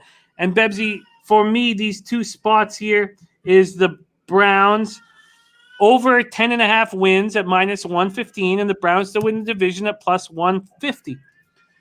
Stefanski, Van Pelt, and Woods in their second year working together. They bring in Jadeveon Clowney, whom I don't trust. Sakaris McKinley, who I think will work good opposite Myles Garrett and possibly Clowney. John Johnson from the Rams as a safety. They get Greg Newsome in round 1 out of Northwestern. And that defense was money. And fading Northwestern was so easy this past week in college football. So easy. Jeremiah Osua-Koromoa comes in from Notre Dame. They lose Sheldon Richardson to the Vikings. Look, he gets paid too much. Get rid of him. Ogunjobi to the Bengals. And Olivier Vernon, it's so sad that he tore his Achilles and, sorry. Everybody's back for these Browns. 11 starters on offense. And look, Beckham's last chance. I don't care about Beckham. He's not a part of this puzzle for me. And he's got a lot to prove right now in his career. This is an offensive attack that's very dangerous. We saw what Stefanski has done and Alex Van Pelt has done with Baker Mayfield, and it's legitimate. It's real. After week 9, Mayfield was the 4th highest graded passer from Pro Football Focus. Nick Chubb and Kareem Hunt make everybody's job easier. They lose Odell Beckham for the year, and they're still monstrous offensively. And then all of a sudden, Mayfield becomes smart. And it's impressive. Look, their defensive troubles were all about defending the pass. And that's going to change this year. They draft Greg Newsome in the first round. They get Greedy Williams back. That's a huge, huge difference. In the defensive line, they lose Olivier Vernon, Sheldon Richardson, and Ogunjobi. And I don't know if Clowney and McKinley will be able to replace them fully. But what I do know is that they are so dangerous defensively that even if they don't get that full replacement, Myles Garrett's going to be a monster. And they get Grant Delpit back, their safety. He missed his entire rookie season with the ruptured Achilles. So John Johnson, Greedy Williams, Grant Delpit, Greg Newsome. Defensive tackle is a worry. I get it. They draft Jordan Elliott. He's got a big job to do. But, look, I'm very high on these Browns. Am I too high on them? Bebsie. I think anytime you get that excited about any team, you're too high on them, unless they're your own team and you want to blindly assume they'll win the Super Bowl every year. But don't bet that way. I like Cleveland. I like what they've done. I have no faith in Tack McKinley. He has done nothing but be a bust and get cut. Look, Clowney buried on a depth chart as a serviceable player, but we're still talking about a guy who's made millions off of a college tackle that he made. He's never been anywhere near what anybody expected him to. But this is a good football team, and I think it's too big of a spread to give KC early on. I think the fear right now is that KC was humbled greatly in the playoffs. They addressed their obvious biggest concern by going hardcore after the O-line this offseason. And they're going to be a great football team again. But it's too many points to lay against another playoff football team, one that is at the very least going to challenge for that division. It's crowded at the top for sure. But I get why you like the Browns. I like your futures play on the Browns. I don't know if I'd lay money with them this week because, hey, there's a chance that Kansas City Chiefs team comes out unloading. Schnizzle out of Cleveland says, I like the under. Public sees all these playmakers and thinks big numbers. I see this as a playoff type game and grind it out. Let's go over to the market here on this game. I didn't do that off the top. Kansas City opens up at -6. I thought they were 6.5 across the board. They aren't. They're 6.5 at Pinnacle and Bet Online. I wonder if that will move to 6.5 everywhere, and this maybe should be something I just wait on. The money in this spot, 15,661 tickets in. 66% of the tickets, 61% of the cash on the Chiefs. And then 33% of tickets, but 50% of cash on the under. So it looks like sharp money is on the under. Lanil Land liking KC. Eric Jones says public on the under, but it's moved to 54.5. Kevin Riley leaning towards Cleveland.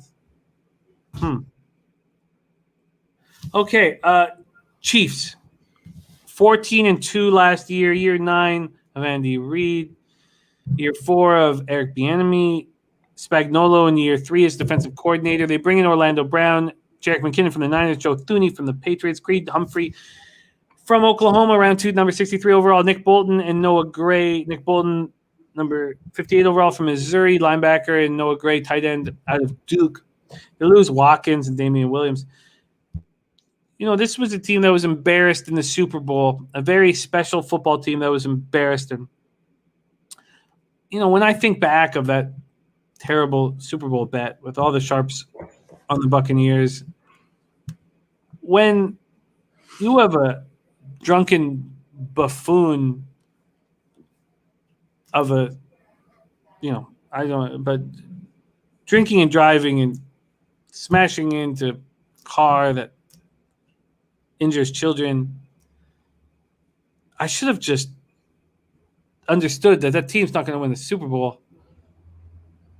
I mean, it's just kind of probably a dumb, simple thing to say, but I mean, as much as I appreciate and agree with your sentiment here, are we going down a dark road, Jimmy? Let's move on here. Mahomes sacked 3 times, hurried a season high 31 times in the Super Bowl. Obviously, they had to fix the starting line. They release Eric Fisher and Mitchell Schwartz, and they rebuild. They trade for Orlando Brown, a huge, huge trade from the Ravens. Somebody the Ravens probably should have signed. They signed 28-year-old Joe Thuney. They signed Austin Blythe from the Rams. They draft Creed Humphrey from Oklahoma Sooners in the second round. And the return of the most loved man in all of Canada, Dr. Laurent Duvernay-Tardif, comes back after caring for seniors in care homes. Clyde Edwards-Helaire is going to benefit from this offensive line and the additions to the offensive line. Lucas Nang opted out of his rookie season. He's going to be back there. Tyreek Hill, Travis Kelce are going to have monster years. McCole Hardman going to have, an expanded role without Watkins. This offense is so dangerous. Chris Jones and Frank Clark, we have a vividness bias of them. I've not been impressed with what they've done. Jaron Reed, who you talked about, the Seahawks losing, they add. L'Jarius Sneed was very good last year in the secondary. They need more from him. Shavarius Ward was not as good as we thought he was going to be. They re-signed Daniel Sorensen, who's a monster. Juan Thornhill is hopefully recovered from ACL surgery. How good are the Chiefs going to be? Look, the Chiefs, their core is still together. I disagree with you about Chris Jones. I agree with you about Frank Clark. I think he's a little bit overrated. But on a whole, the Chiefs are going to be nasty. Their biggest flaw, clearly the reason they lost the Super Bowl last year was no O-line, which obviously injuries played into that. They've addressed that. They're going to be a nasty team again. They didn't do a lot of covering last year, if you remember. They're a team that knows they're as good as they are, which is a dangerous team to bet on because they can coast. And some teams, I don't think any team intentionally coasts. I think some teams don't come in ready to play because they're like, well, we're going to crush it this week. And then they, midway through the game, they're like, okay, let's take this thing over. That's why I don't like betting on KC. It's why I understand there's value, especially in a good team like Cleveland. But yeah, KC is going to be dominant again. They're going to be very tough to challenge for the division, and there's a very good to fair chance they'll be back in the Super Bowl. Yes, a very good chance, no doubt. Birdie says Andy Reid, first game off buys, is a beast to the unders. You think it would be opposite, but it isn't. We know what Reid does off of buys. What do you think of this total here? Do you think that are you moving on this game at all? Because this total's gone from 52.5 to 54.5, and it probably keeps going up. No, I'm not going to move on it, but if I was going to move on something, it would be the under. So if it's trending in that direction, I say wait and maybe pull the trigger on the under later this week. I think the Browns can cover here, and I'm going to move on them. And I think you're right on waiting for the under. All right, we move on. Sorry, C-Mac. Yes, brisk pace. I apologize, but we are in the afternoon games at least. Next up for us is the Miami Dolphins at New England Patriots, Gillette Stadium, Foxborough, Massachusetts, 83 Fahrenheit, partly cloudy, 7 miles per hour. Here we go. Fascinating game. This total opened up at 45.5. It's now down to 43.5. New England opens up at -2. They are now 3-point favorites after jettisoning Cam Newton and focusing on Mac Jones. Dennis Garcia says under. The cash flow in this spot, we have 10,314 tickets in. 63% of the tickets, 74% of the cash on the Patriots. 55% of the tickets, 4% of the cash on the under. That's wild. That's the first real discrepancy we've seen. Money, big bets on the over.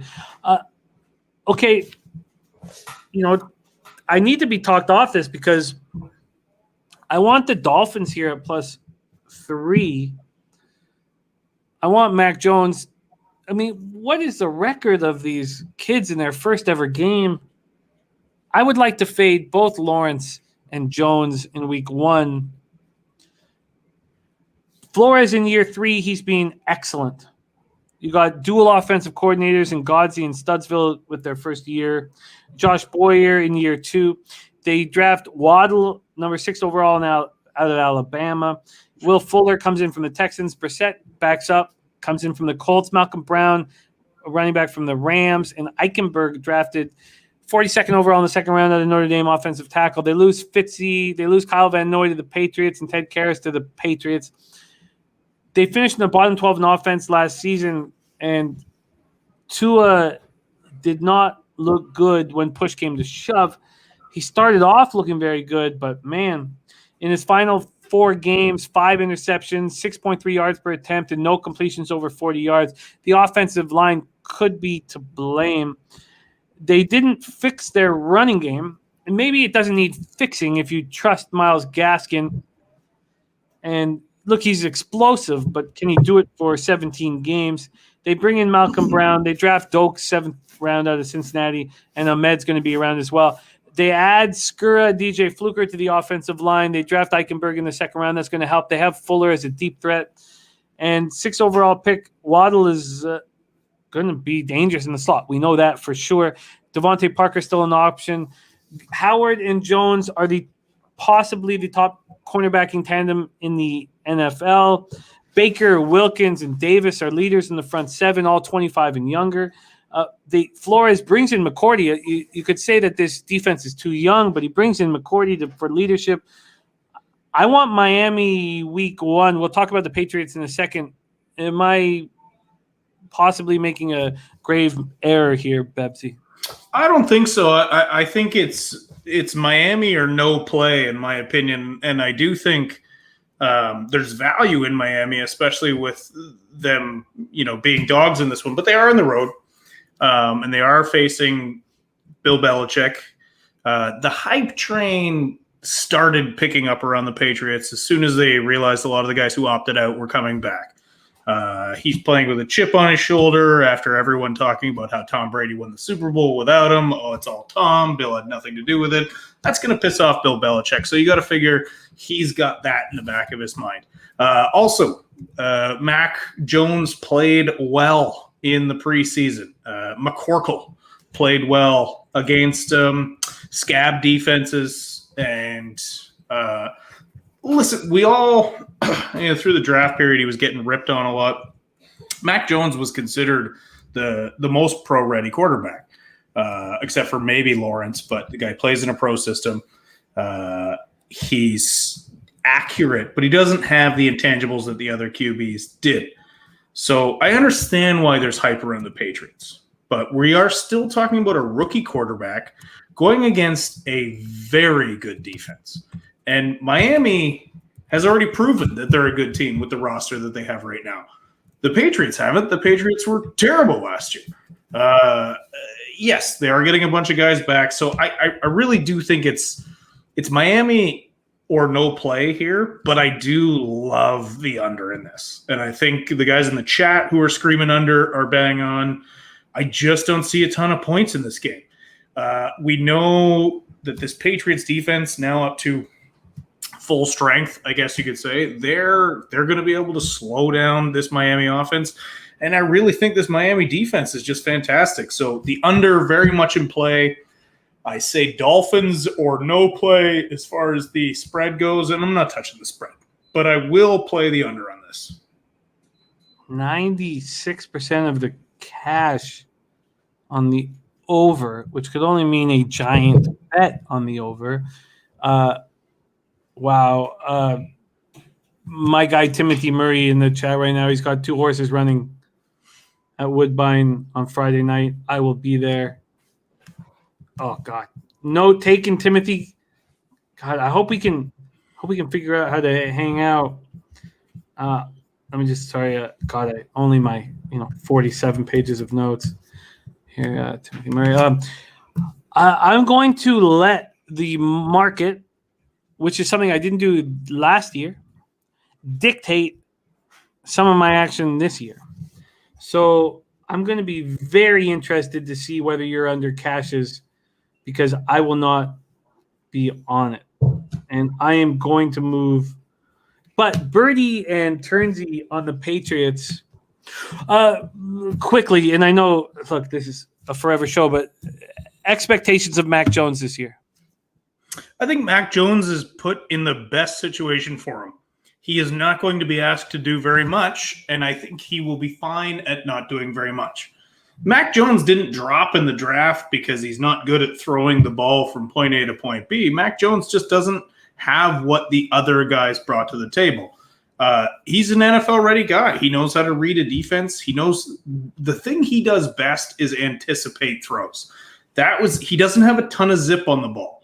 He's not very mobile, but he throws the ball before the receiver has made his break, and it winds up in the right spot. It's very impressive the way he does that.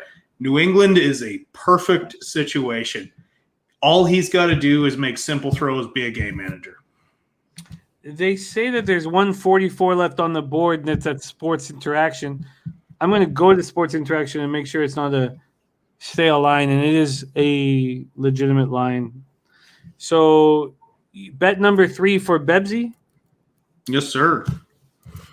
Under 44 at minus 110. Available at Sports Interaction. Ixnizzle says, don't sweat it. Being a long show, we've waited for a minute to be back doing this. I'm living every moment. I love it. And C-Mac says it's there, the 44. And Timothy Murray says, I'll find you. Timothy Murray, I can't fucking wait. I can't wait. And I'd be so honored to meet the horses that you own. And I'll bring carrots and peppermints.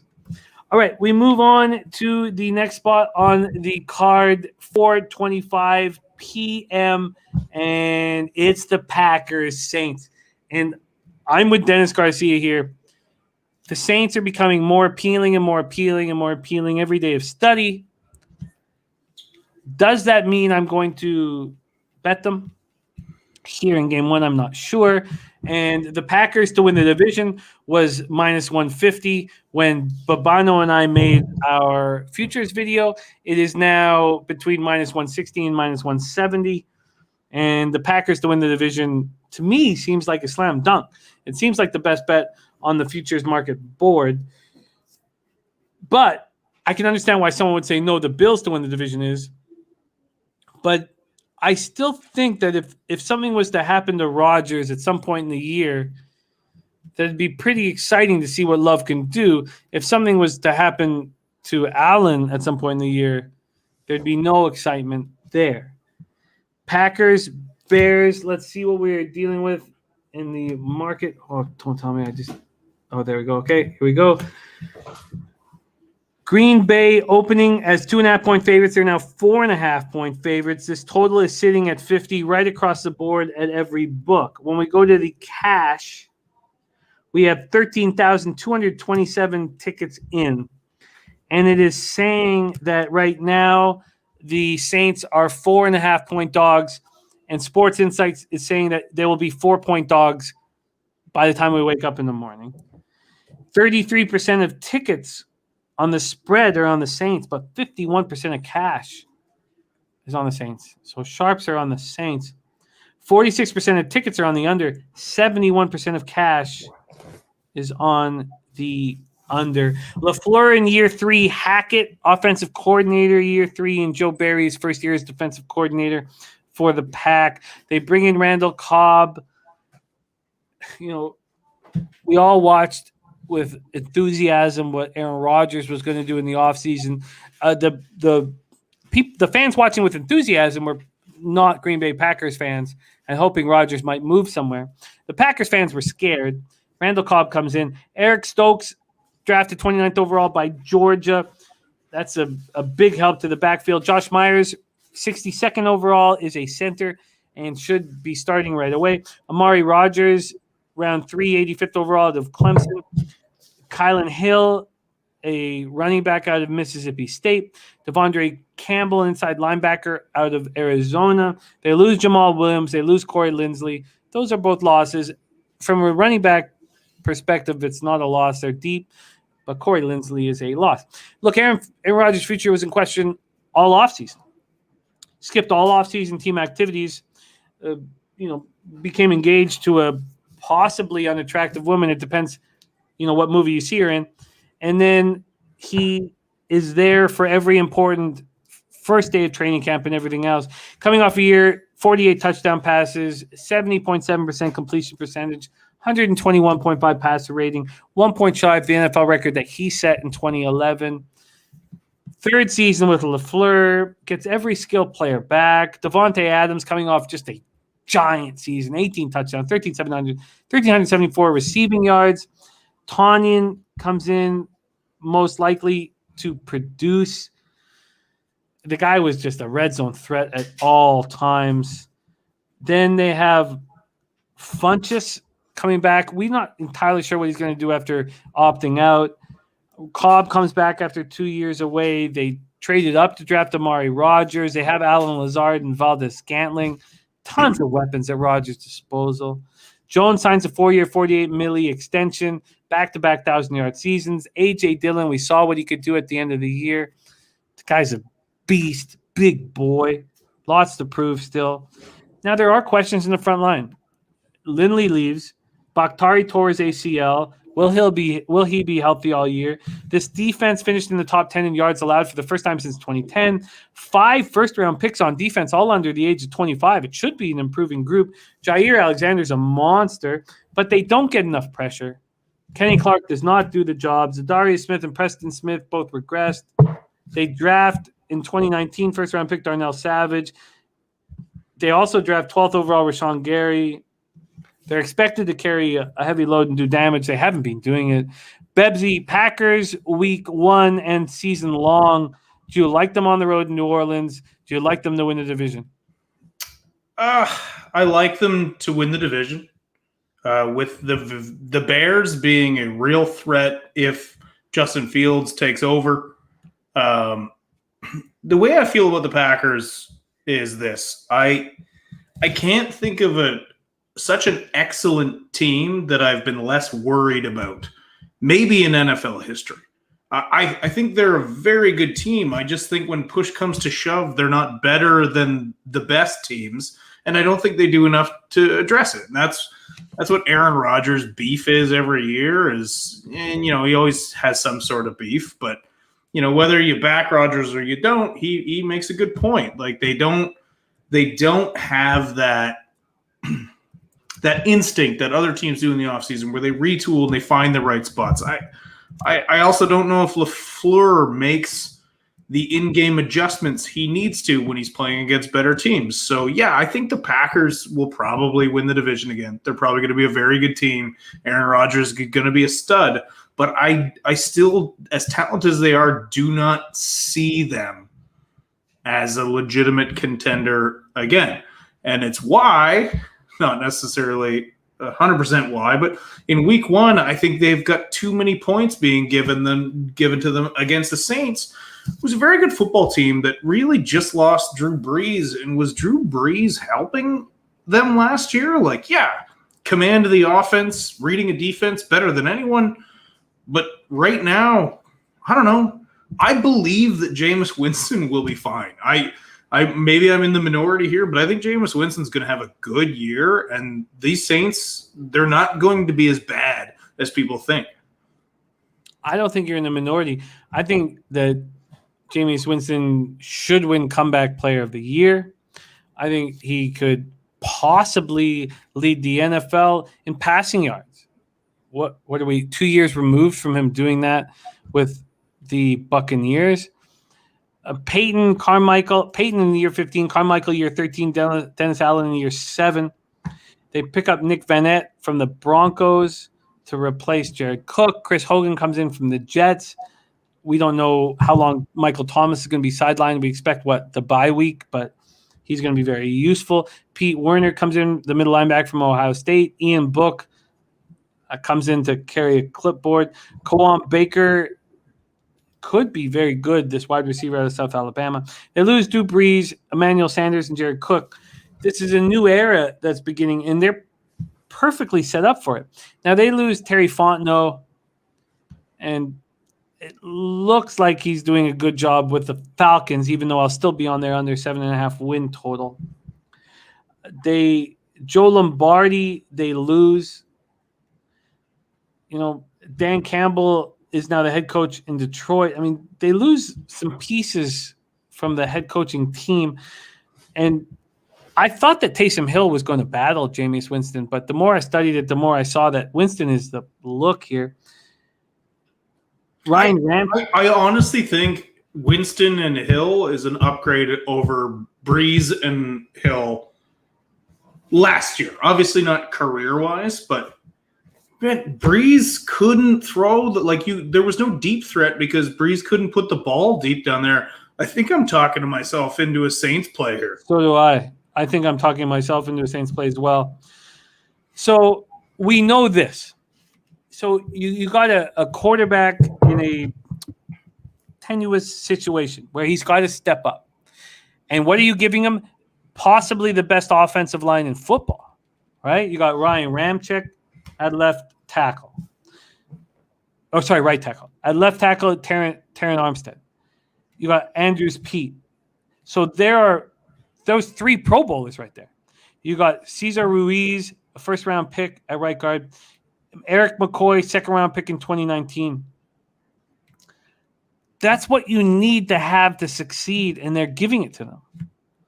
I think I've talked myself into a Saints play here. It's just too many points to give Green Bay on the road week 1 against a team that could play. Now, I know the Saints aren't playing at home, though, are they?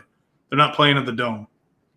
Oh, it moved. You're absolutely right. Fuck, it moved. What? God, I'm so sorry. I should have had that as – I'm so sorry that wasn't part of my initial breakdown. Of course, it moved because of – God damn, where is it again? It's in Jacksonville. Rodney Barton, thank you. That's a big God, I should have – my fault. That changes things, doesn't it?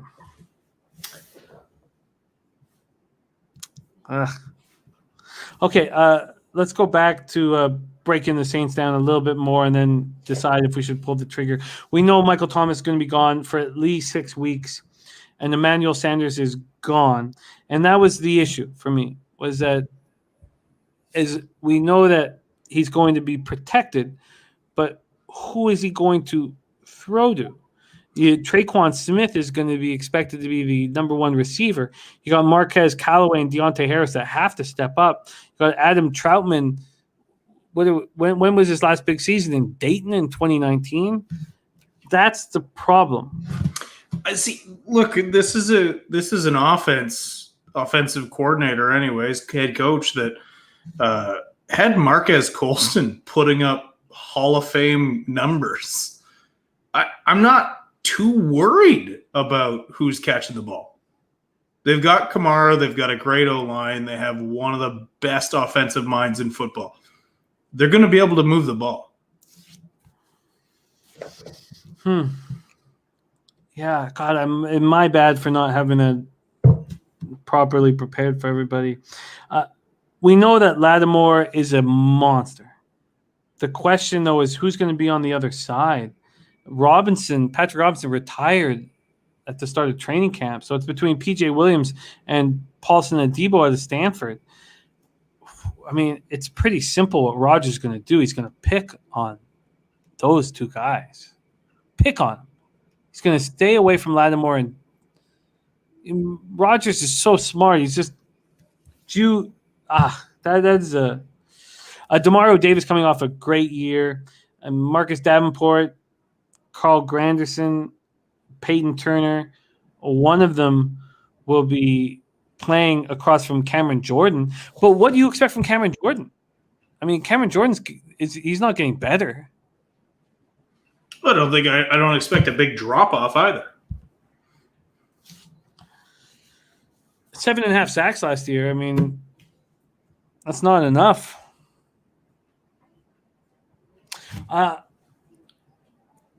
Wow. I'm going to hold off on this game because they're not playing at home. That's the only thing keeping me from betting the Saints right now. And that's not because Jameis Winston can play in Florida. We know that.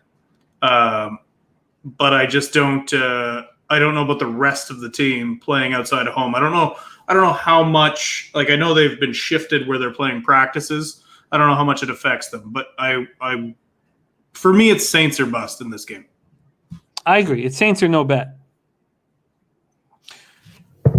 Interesting. Okay, we move on.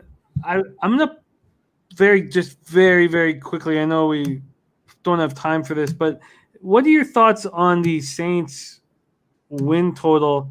It's sitting at. Sorry, here we go. It's sitting at 8.5. It's heavily juiced to the over at minus 155. You don't need to make that decision right now, but I mean, it makes sense to me though because I do think the Saints are that good. It does. I think that they're undervalued right now, and God, minus 155. If it's a $200 bet, it's just ho hum worthless at minus 155. Sort of. Gonna have to bet more if you want to get the blood pumping. Let's get the blood pumping for our next game. We move on to the Denver Broncos. Next up here, a team that our Dennis Garcia is very high on, and he got futures on the Broncos at a very nice price. Broncos at New York Giants, MetLife Stadium, East Rutherford, New Jersey, 83 Fahrenheit, sunny, 10 miles per hour. Broncos 5-11 in 2020, but Fangio, I still question, and I think he could make some grievous mistakes when push comes to shove. But we know what the Bears' defenses look like without him, and there are positives to Fangio. Shermer in year 2, Donatell in year 3 with the defense, but it's Fangio's defense. Let's not get it twisted. We have Denver opening up as 1-point favorites. Now they're 3-point favorites. The total opens up at 42.5, and it is down to 41.5. Then we move over to the 12,622 tickets in. 61% of the tickets on the spread are on the Broncos, 51% of the cash. And the total has 44% of the tickets on the over, but 76% of the cash. And I know that Teddy Covers plays a very conservative style of football, but this total is getting low. And I can understand why it is perceived that sharp money is on the over. They bring in Bridgewater. They bring in Javonte Williams, running back out of North Carolina, 35th overall. Kyle Fuller, and we saw what North Carolina looked like without some of those stud playmakers. Kyle Fuller, cornerback from the Bears. Surtain, 9th overall out of Alabama. And then Ronald Darby out of Washington. They lose Philip Lindsay, A.J. Bouye, and Gerald Casey, but the Casey drop was saving like $12 million on the salary cap, so that made a ton of sense. Bridgewater won the starting job over Drew Lock, and I don't think he has it at the end of the season. That's up for debate. Bridgewater now, Cortland Sutton, Jerry Jeudy, Noah Fant, Tim Patrick. These guys are monsters. Patrick's the only guy who was drafted outside of the top 40, and Patrick is the oldest one of them at 27. Cortland Sutton played one game last year. We know what it's like to have a soft-handed, big-body receiver in the interior. Jeudy was the only real breakout receiver last year, 856 yards, but they're all going to boost their numbers this year. 10 different quarterbacks have started since 2016. Melvin Gordon is going to get the bulk of carries. I don't know if I trust him. Javonte Williams coming in is going to help. Garrett Bowles, 4-year, $68 million contract at left tackle. Now, Joanne James suffered a torn Achilles, and look, that hurts the offensive line. But, it was early in camp, and they had time to figure out how to fix that. Dalton Risner, Graham Glasgow, Lloyd Cushenberry need to stay healthy. Von Miller, 32. I don't know what your expectations of him. George Patton got Justin Simmons and Shelby Harris in long-term deals. Everybody wants to see what Chubb and Von Miller look like together. A lot's expected of Josie Jewell and Alexander Johnson. Jesus. Thankfully, that wasn't a gunshot by my window. That's just thunder. Bebsie, take it away here. What are your expectations of the Broncos? Honestly, I have reasonably high expectations for the Broncos. I think they're going to have an excellent defense. A lot of that having to do with Vic Fangio. And I don't like, what has Teddy Bridgewater done wrong in his career? He's never been elite, but he's done so many admirable things with bad teams. He's won games when people didn't expect. Yes, he's been hurt a lot, but I think with a group like Cortland Sutton, like Jerry Jeudy, like Hamler, like they have a deep threat. I think he can be fine, which is what Teddy Bridgewater has done his whole career. He's been a fine, serviceable quarterback. He's never been elite. He's got hurt a bunch. He's bounced around. He hasn't had the opportunities, or rather, he hasn't been able to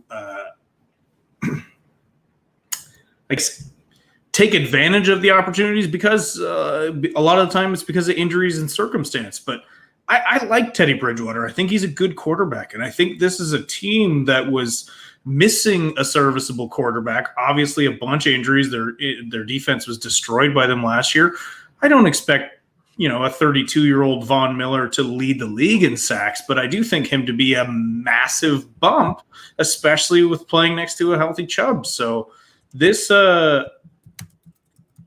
Bradley Chubb got arrested, but Fangio said he should be playing. Yeah, but at the bottom line, I would have loved to have gotten them at 1. I still think -3 is appealable here. Yeah. Understandably so. I just feel like I'm late to the party. And Dennis Garcia has been throwing this party for the last 3 months. I'm lockstep with Dennis Garcia here. He's bang on with the way he's broken this team down. This team was missing a serviceable quarterback and some injured players who were back. And now Teddy's a serviceable quarterback. He's not a star. He never will be, but he's fine at what he does. Is over 8.5 wins a slam dunk with this football team? They play in probably the second most difficult division in football this year. Maybe third if you want to talk AFC North.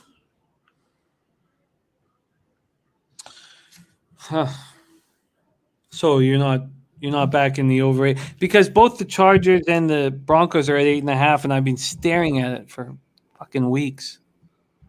Yeah, I wish I was Dennis and I was in on the -1 here. -3 is still pretty appealing, though.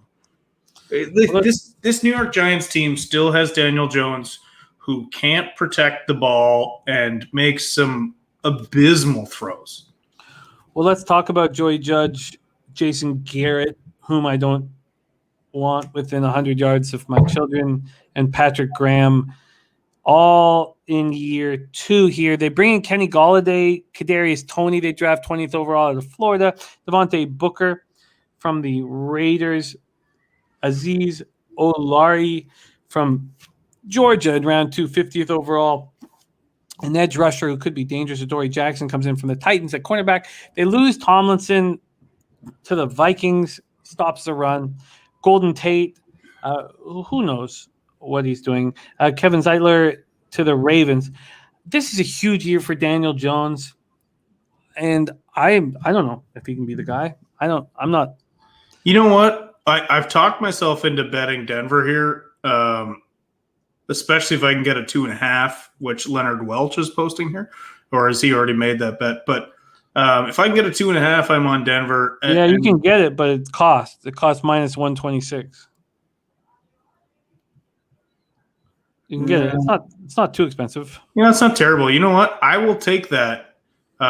And another reason why I'm backing this up is because Joe Judge has found himself out of favor already this season. There was that pile-on in camp where Daniel Jones was at the bottom of it, and he freaked out and made them run laps forever. And a bunch of vets quit after that. And listen, you can pull that shit in high school, you maybe pull it off in college, but when you try that stuff with grown men, they don't respect you. And I feel like Joe Judge could have lost the locker room, which was already a flimsy situation to begin with. You've got a sputtering team. They've over the last 5 years have been one of the worst teams in the NFL, quietly, because they've never been embarrassingly bad, but they've just been top 5 pick bad. And they're not hitting on a lot of those picks. And I did like what they did with the draft this year. This is more about me, how much I like Denver and how much I don't think New York has cleaned up their problems. And yeah, as Al Cervix said, let's not forget who was calling plays for the New York Giants, which, Jimmy, you mentioned. I don't know why you don't let this guy around your kids. I don't know any of that backstory, but yeah, let's face it. He's been terrible wherever he's gone. I'll save you that backstory, Bebsie, for tonight, just because we're 2 hours and 39 minutes in. But look, Jason Garrett, a pervert? I've got that story locked and loaded for you. Okay.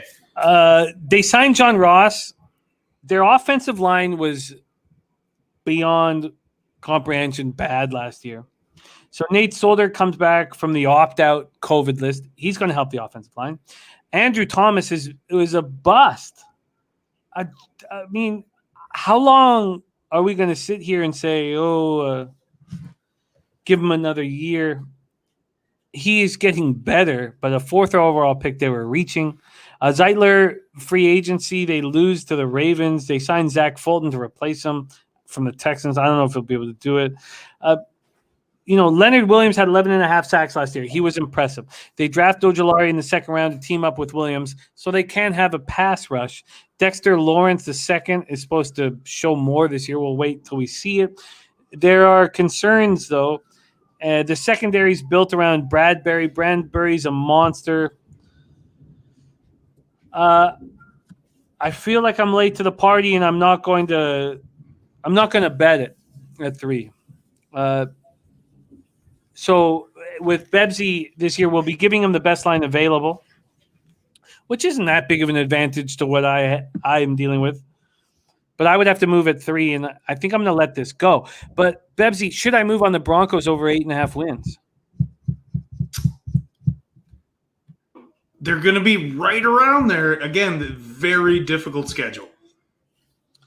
All right, so not sure what to do there, and it didn't make that final cut of 5. Okay, and we get to our second. Oh no, is this the Monday nighter? No, it's not. Sorry, we get 2 more games left. Thank you guys so much for rolling with us. Our shows won't all be 3 hours long, but Bebsie, respect to you for fighting this good fight, and we love hearing you break down all these games. All right, we go. Slats is out here also recovering from hernia surgery, so if he can do it, I can do it. Yeah, he's just barely getting off the meds, and I'm not sure if I can do it, so let me just. Okay, I can do it. Next up, Chicago Bears at LA Rams, SoFi Stadium, Inglewood, California, 84 Fahrenheit, sunny, 6 miles per hour, and I will be at this very stadium on January 2nd. To watch the Broncos play the Chargers. Bears 8-8 last year. Matt Nagy in year 4. Bill Lazor in year 1 running the offense. Sean Desai in year 1. I have been going back and forth in this game. Let's pull it up here right now. The Rams open up as 7-point favorites. They're now 7.5-point favorites, and I deem this too many points at this point. This total's gone from 45 to 46, but let me,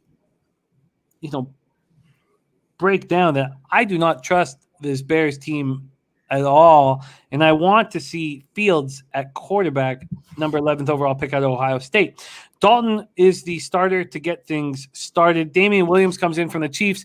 Desmond Trufant, the cornerback, comes in from the Lions. He's played in 15 games over the last 2 seasons, so don't have entirely high hopes here. Dennis Garcia says you said that last year they were all 3 hours long. Okay. I thought they were. It's great. You guys are running with us, and the more that you run with us, thank you for rolling with us for this long show. And we love this shit. And we want to be doing this so badly with you guys. And we're so excited about it as well. So they lose Trubisky, Cordell Patterson to the Falcons, Anthony Miller to the Texans, and Kyle Fuller to the Broncos. So the Trubisky era is over. But I would sure like them just to go with Justin Fields and handle the bumps and bruises. But maybe that's a mistake in ideology. Maybe they need to protect Justin Fields, and everybody has a different idea about that. The offensive line didn't protect Trubisky, and I'm not sure if it would have mattered if they did. They draft Tevin Jenkins in the second round out of Oklahoma State. But as a sign of what a mess this offensive line is, and probably why Dalton is starting, is they just signed Jason Peters to fill the void left of Tevin Jenkins, who had back surgery. So they draft Tevin Jenkins second round. He has back surgery. Jason Peters comes in as a 39-year-old. And maybe that's the reason why Dalton is the go-to guy. James Daniels is going to be back after missing all of last year with a torn pectoral. On offense, they're the real deal. Allen Robinson, 102 catches, 1,250 yards in 2020. Darnell Mooney caught 61 passes for 630 yards. You have Cole Kmet and Jimmy Graham as a 1-2 punch at tight end. You know, David Montgomery, Tree Cohen, and Damian Williams. I mean, that's a monstrous running back crew. And so with all those dangerous weapons, it would be nice to see what Fields is made of. But the more I say it, the more I know that you want to protect these guys. So Damian Williams comes in from the Chiefs. He played for offensive coordinator Bill Lazor in 2014 and 2015. Since Vic Fangio left Chicago after 2018 season, this defense is just getting worse and worse and worse. Pagano retired in the offseason, so safeties coach Sean Desai comes in. He worked under Fangio from 2015 to 2018, but what are your expectations for him? Jalen Johnson last year, Will Fuller gone, so Jalen Johnson's going to shoulder a huge load. Does Desmond Trufant have anything left? Eddie Goldman opted out of 2020. He better have a ton left. So Goldman and Akeem Hicks should give the Bears a really tough front seven. But that's if Khalil Mack and Akeem Hicks and Robert Quinn. I mean, all these guys have had great years in the past and not last year. I mean, do you expect Khalil Mack and Akeem Hicks and Robert Quinn? Robert Quinn was a huge disappointment.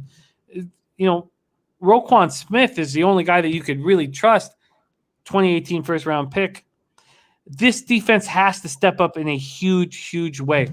And they come in and have to play the Rams. Sean McVay in year 5, Kevin O'Connell in year 2, and Raheem Morris year 1.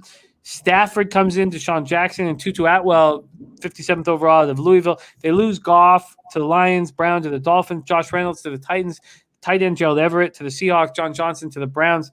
McVay lost 7 assistants to other teams this offseason. So there's a ton of hope for this squad, but you know, this is a young coach who lost his main reliance. Robert Woods, Cooper Kupp, been very good since 2017, and Stafford should make them even better. They bring in Deshaun Jackson if he can stay healthy. We know that he can stretch defenses. Tutu Atwell can do the same. Then Tyler Higbee, they're expecting big things from him. Cam Akers tears his Achilles, so Darrell Henderson is the main guy. We know that they've now backed him up, but their offensive line is vulnerable. I mean, they did not add a free agent offensive lineman or draft one. They lose Blythe. Brian Allen is all 2020 with a knee injury. Andrew Whitworth is 40 years old.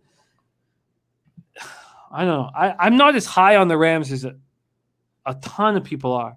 Their defense was excellent last year. 4.6 yards per play was way better than anybody else. Brandon Staley gets a head coaching job with the Chargers. Will stay as good. You know, they draft 5 players on the defensive side of the football. Aaron Donald, Jalen Ramsey are going to be monsters. Here we go. Rams at home, the 7.5-point favorites to the Bears. Bebsie, take it away. Well, I'm with you. I don't think the hype around the Rams is taking into account how many coaches they lost. but also how many like character players they lost, how many guys like Josh Johnson they lost, like how many Samson Ebukams that they lost. Also, that O-line, which wasn't spectacular last year, nothing changed. They do get a little bit older. There's reasons for apprehension about them, but a lot of the same reasons you got to be apprehensive about the Bears, especially. The biggest one is week one, they are not going to be able to protect Andy Dalton. And it might make Nagy's decision easier because it'll be like, well, Dalton got lit up. I'll put in Justin Fields. I don't think it's a smart move to play Justin Fields this week because I do think he's going to get his head stomped in by Aaron Donald because they can't protect him yet. So I agree with that move. But I also agree with you in the sense that the Rams maybe are getting more credit than they deserve right now. They are going to be a very good football team, but they did lose some depth and a lot of coaching, and it's going to be tough for them to live up to the expectations. But I do think this week they should probably get a very sound win against them. But 7.5. It's a lot of points to lay on a Chicago team that I disagree with you there. I think their defense is still going to be fine. I think you can count on Khalil Mack. I don't think he's anywhere near the end of his career. But yeah, there are some question marks there, but I just think that's a lot of points to lay on a team that also, if you look at McVay historically, he doesn't run up the score that often. So it's not like they're going to be pouring it on. I hear what you're saying, and I'm starting to figure this game out a little better. So the idea is that Nagy doesn't want Justin Fields fed to the Wolves. You feed Andy Dalton to the Wolves. The Bears team total under 17.5 cashes. I mean, look, Andy Dalton is not going to reach into the fountain of youth and pull out his best year from Cincinnati, which still wasn't that good. I would, look at that team total under. I think it's smart to not play Fields this week. Listen, that O-line cannot protect the quarterback yet. Babano says, I'm keeping it simple. Rams and teasers, that's it. G. Martinez says the show is still going. You're damn right it's still going. I think that this Bears team total under makes a ton of sense. And I think it now. I think I've got clarity in this game. There's a reason. This is a very, very tough first spot for the Bears, and I'm going to move on that Bears team total under 17.5. I think it's an important hook as well. Okay, we move on to the final game on our card, the Monday Nighter. Ravens at Raiders. Let's start with the market here. Ravens at Raiders. Sorry, got the fucking 1900 invested in the MLB card. It keeps popping up in my shit. The total opens up at 51. There is a 50.5 on the board at Pinnacle and a 51.5 on the board at Bet Online. The Ravens open up as 4-point road favorites. It's moved to 4.5. We move over to the cash flow in this spot. We have 10,352 tickets in, 74% of the tickets, 64% of the cash on the spread on the Ravens. Then we have 56% of the tickets on the under, but just 41% of the cash on the under. And, when we were breaking down the Raiders, I had a different idea on what they were going to do points total-wise than Babano. And I know the idea is that if you don't have an offensive line, you are going to not put up a lot of points. But I think with Carr and the dangerous receivers, that they're going to be airmailing everything out. And I think overs are going to be in play. And the fact that there is 59% of the cash on the over has me thinking about moving on it. It was my plan in the offseason. Ravens come in 2020, 11-5. Harbaugh year 14, Greg Moman year 3, Martindale year 4. We all know what Harbaugh does in the preseason and in week 1. They bring in Sammy Watkins from the Chiefs. Alejandro Villanueva comes in with the exodus of Orlando Brown. That's a lot to ask of Villanueva, the old-timer. Rashad Bateman, 27th overall out of Minnesota. Tylan Wallace comes in round 4, 131st overall out of Oklahoma State. They lose Orlando Brown. They lose Yannick Ngakoue, Willie Snead, wide receiver to the Ravens, and Matthew Judon to the Patriots. The Ravens need to show the world they can win big games, and losing J.K. Dobbins to start the year hurts them. And this 2020 receiving core was terrible. And I don't know if Sammy Watkins with this 1-year deal. I love 1 year and 2. Well, I shouldn't say I love it. From a player personnel standpoint, you got to like the 1 year, 2 year contracts. From a, caring about human being standpoint, it's a very difficult situation that these players are in. Rashard Bateman, 2021 first rounder. And Tylan Wallace fell in the draft because of his knee issues. Devin DuVernay. These are. I don't know what to do with the Ravens offense. I'm not going to sit here and pretend I do know what to do with them. They lose Orlando Brown for the Chiefs. Ronnie Stanley coming off a serious ankle issue, and Villanueva. I do not trust. I'm going to bet the Browns to win the division tonight. This offensive line has looked terrible in the playoffs.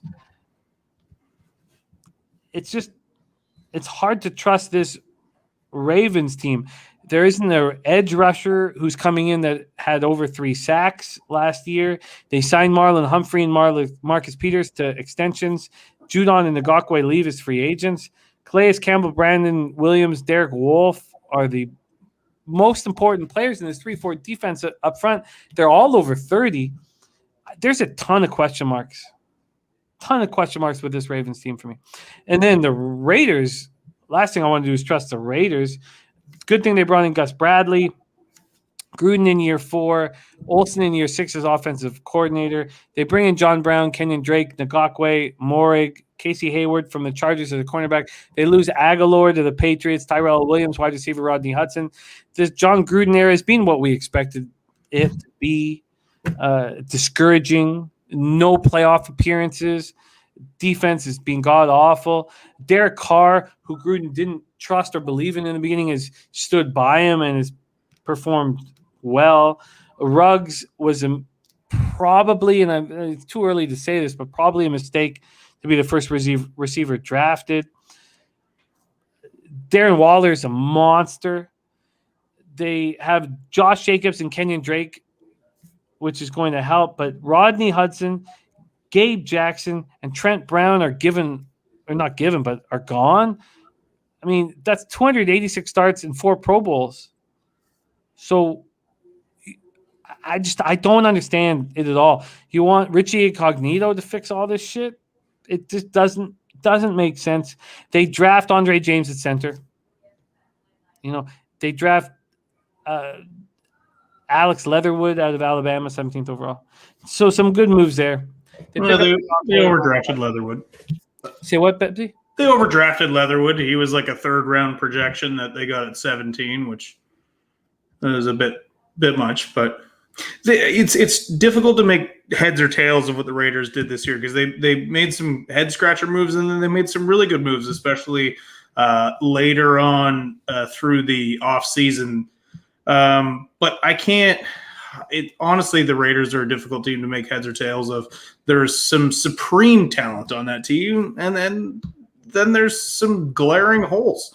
I think restructuring this offensive line was both a good and bad thing. I think, like I said, I just can't make heads or tails. They make some great picks in Max Crosby, but then they whiffed huge on Clelin Ferrell, who I thought, I was big into Clelin Ferrell coming out of Clemson. He's so far been an absolute bust, especially for a number 4 overall. So they're a very difficult team to make heads or tails of. On the other hand, you got the Ravens, who are just always good. Even when you think they're going to drop off, they're still good. Even when they lose this guy, they're still good. There's some other guy that steps up. They have been one of the best next man up football teams in the league for the last 2 decades. So I'm not betting this game. I have no interest in it. I don't even know where I lean. I probably lean Baltimore, but listen, one team should be taking a big step down, or not even a big step down, a small step back, and they probably won't. And that's the Ravens. And then the Raiders, I cannot figure out what they're doing, because they've got some supreme talent, and then they have some mega whiffs. So for that, it's no play for me. Kudos if you've got an angle that I'm not seeing here, but I'm not feeling it. What about the Browns to win the division? I mean, that's the smart pick. They're a team on the rise. I think they have less questions about them than, say, the Ravens or the Steelers. So yeah, that would be my pick. I don't think it's easy to discredit a team like the Ravens, who are always good when you think they might take a step back. The Steelers, yeah, they nosedived at the end of the season last year, but they started 11-0, and you don't start 11-0 just because of a favorable schedule. You still need to be a good football team. So yeah, I think smart money would be on Cleveland. I just don't think it's a gimme. This total at 51. Oh, I'm going to pull the trigger, Schnizzle, for sure tonight. For sure. What do you think of this total at 51, now 50.5 for the Monday Nighter? Listen, I think that the Ravens are going to have to generate offense without J.K. Dobbins. Gus Edwards, oh my. I don't know how much excitement I would have if that was my lead back. But to be honest with you, they'll find a way. So I would probably lean under because of the time of year, but it's not overly exciting for me. Well, we will tweet out all of our official action. I'm going to go over everything right now, but I believe Bebsie has 3 bets, and I'm going to be sitting here over the next couple hours figuring exactly out how I'm going to bang this out. But I've been talked off of the Eagles. I wonder if the Jalen Hurts prop, I should pull that up. It's just from a rushing standpoint, maybe just simplifying things too easy. Steelers plus 6.5, I'm moving on. Steelers plus 6.5. I expect the Bills to win week 1. I just think it's too many points. Then we have the Bengals-Vikings spot. I was talked off the Bengals, and I get it. I'll be talked off the Bengals. That's fine. We'll watch that Bengals-Vikings first game. I'm moving on the 49ers minus 7.5. You are not, Bebsie? I am not. And why? I don't know why yet. I'll let you know come Sunday. All right. Then we have, and we will tweet everything out that's official, the over 52 in the Cardinals, Tennessee Titans. I don't think I'm going to move on at this point. I'm going to spend more time on it. Certainly not my plan. Bebsie's first bet is the Titans minus 3 at plus 102. And I'm very interested in it now that he's pulled the trigger with a lot of support from the chat. I'm moving on the Colts plus 2.5. And I'm not sold on this being this defensive game, but I got to spend more time on the total and watch it. Then next up, we have the Chargers as a pick'em from Bebsie. And God, I'm extremely interested in that game. That's one of my favorite games coming up this Sunday. Then the Panthers and the team total over. I want to bet. I just don't know if I can pull the trigger tonight. But I do want to bet them badly. I think the Panthers stomp on Salah in his first opportunity as a head coach with the defensive injuries that he's faced. So maybe just saying it out loud again, I move on. The Texans, I'm going to stay off, but man, it's going to be 2.5. when we wake up this morning, and maybe it's worth it just taking it now. The Browns +6. It's going to be another bet I make. Maybe it's a terrible mistake with Reed off of a bye. And you know what? I'm going to hold off on that one. And I know that market's moving towards the over, and maybe, I'm going to sit and think on that one for a little bit longer. Then we move on to Bebsie on the under 44 and Dolphins Patriots. We know that a ton of cash is being in on the over.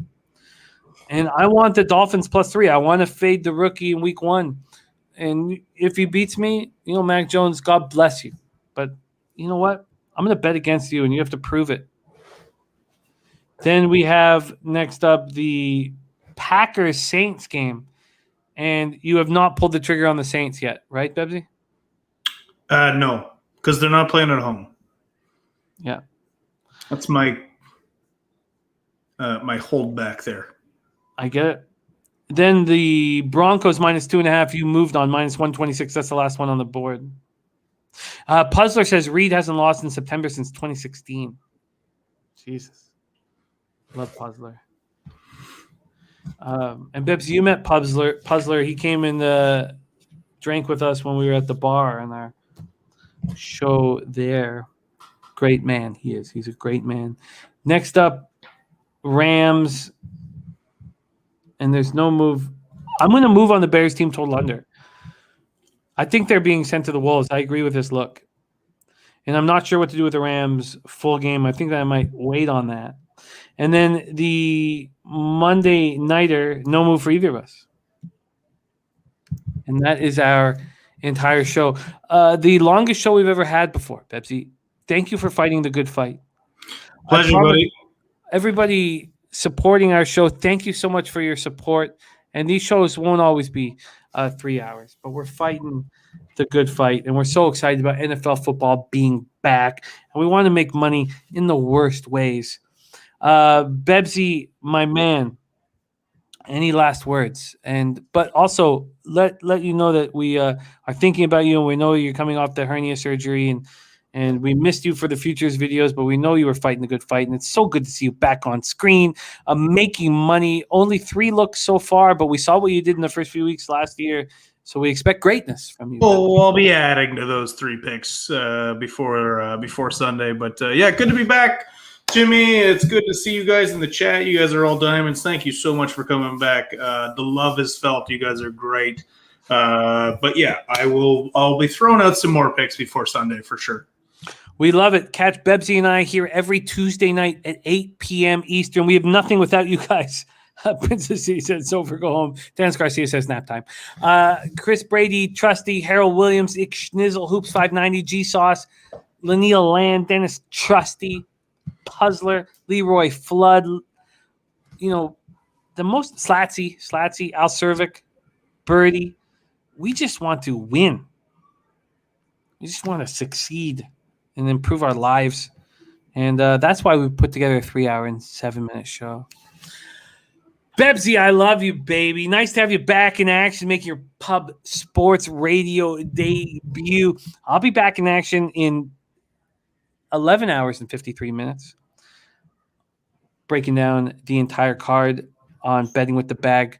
But let's fucking go. Let's have a giant football season, and let's have one more shot at cracking in celebration of all of our hard work. Pub sports radio. There's no rules, baby. No fucking rules, baby. This is to all you guys in the chat supporting our show. We love you. We better fucking succeed. But if we don't, we will be honest about our losing. But we better fucking succeed, for fuck's sakes. I think Jose fucked off on us. And if he did fuck off on... Oh, no, there he is. There he is. Look at him. Let's just pop him. There he is. Look at that guy. I love you guys. Thank you for all your support. But Bebsie, this is for you. Get better as fast as possible. And thank you for your hard work. Let's get paid in fucking full. Big football season ahead of us. Let's fucking go. On behalf of Rob Bebenek, myself, and everybody at Pub Sports Radio, let's get paid in full. It means the world now. Football's back, baby.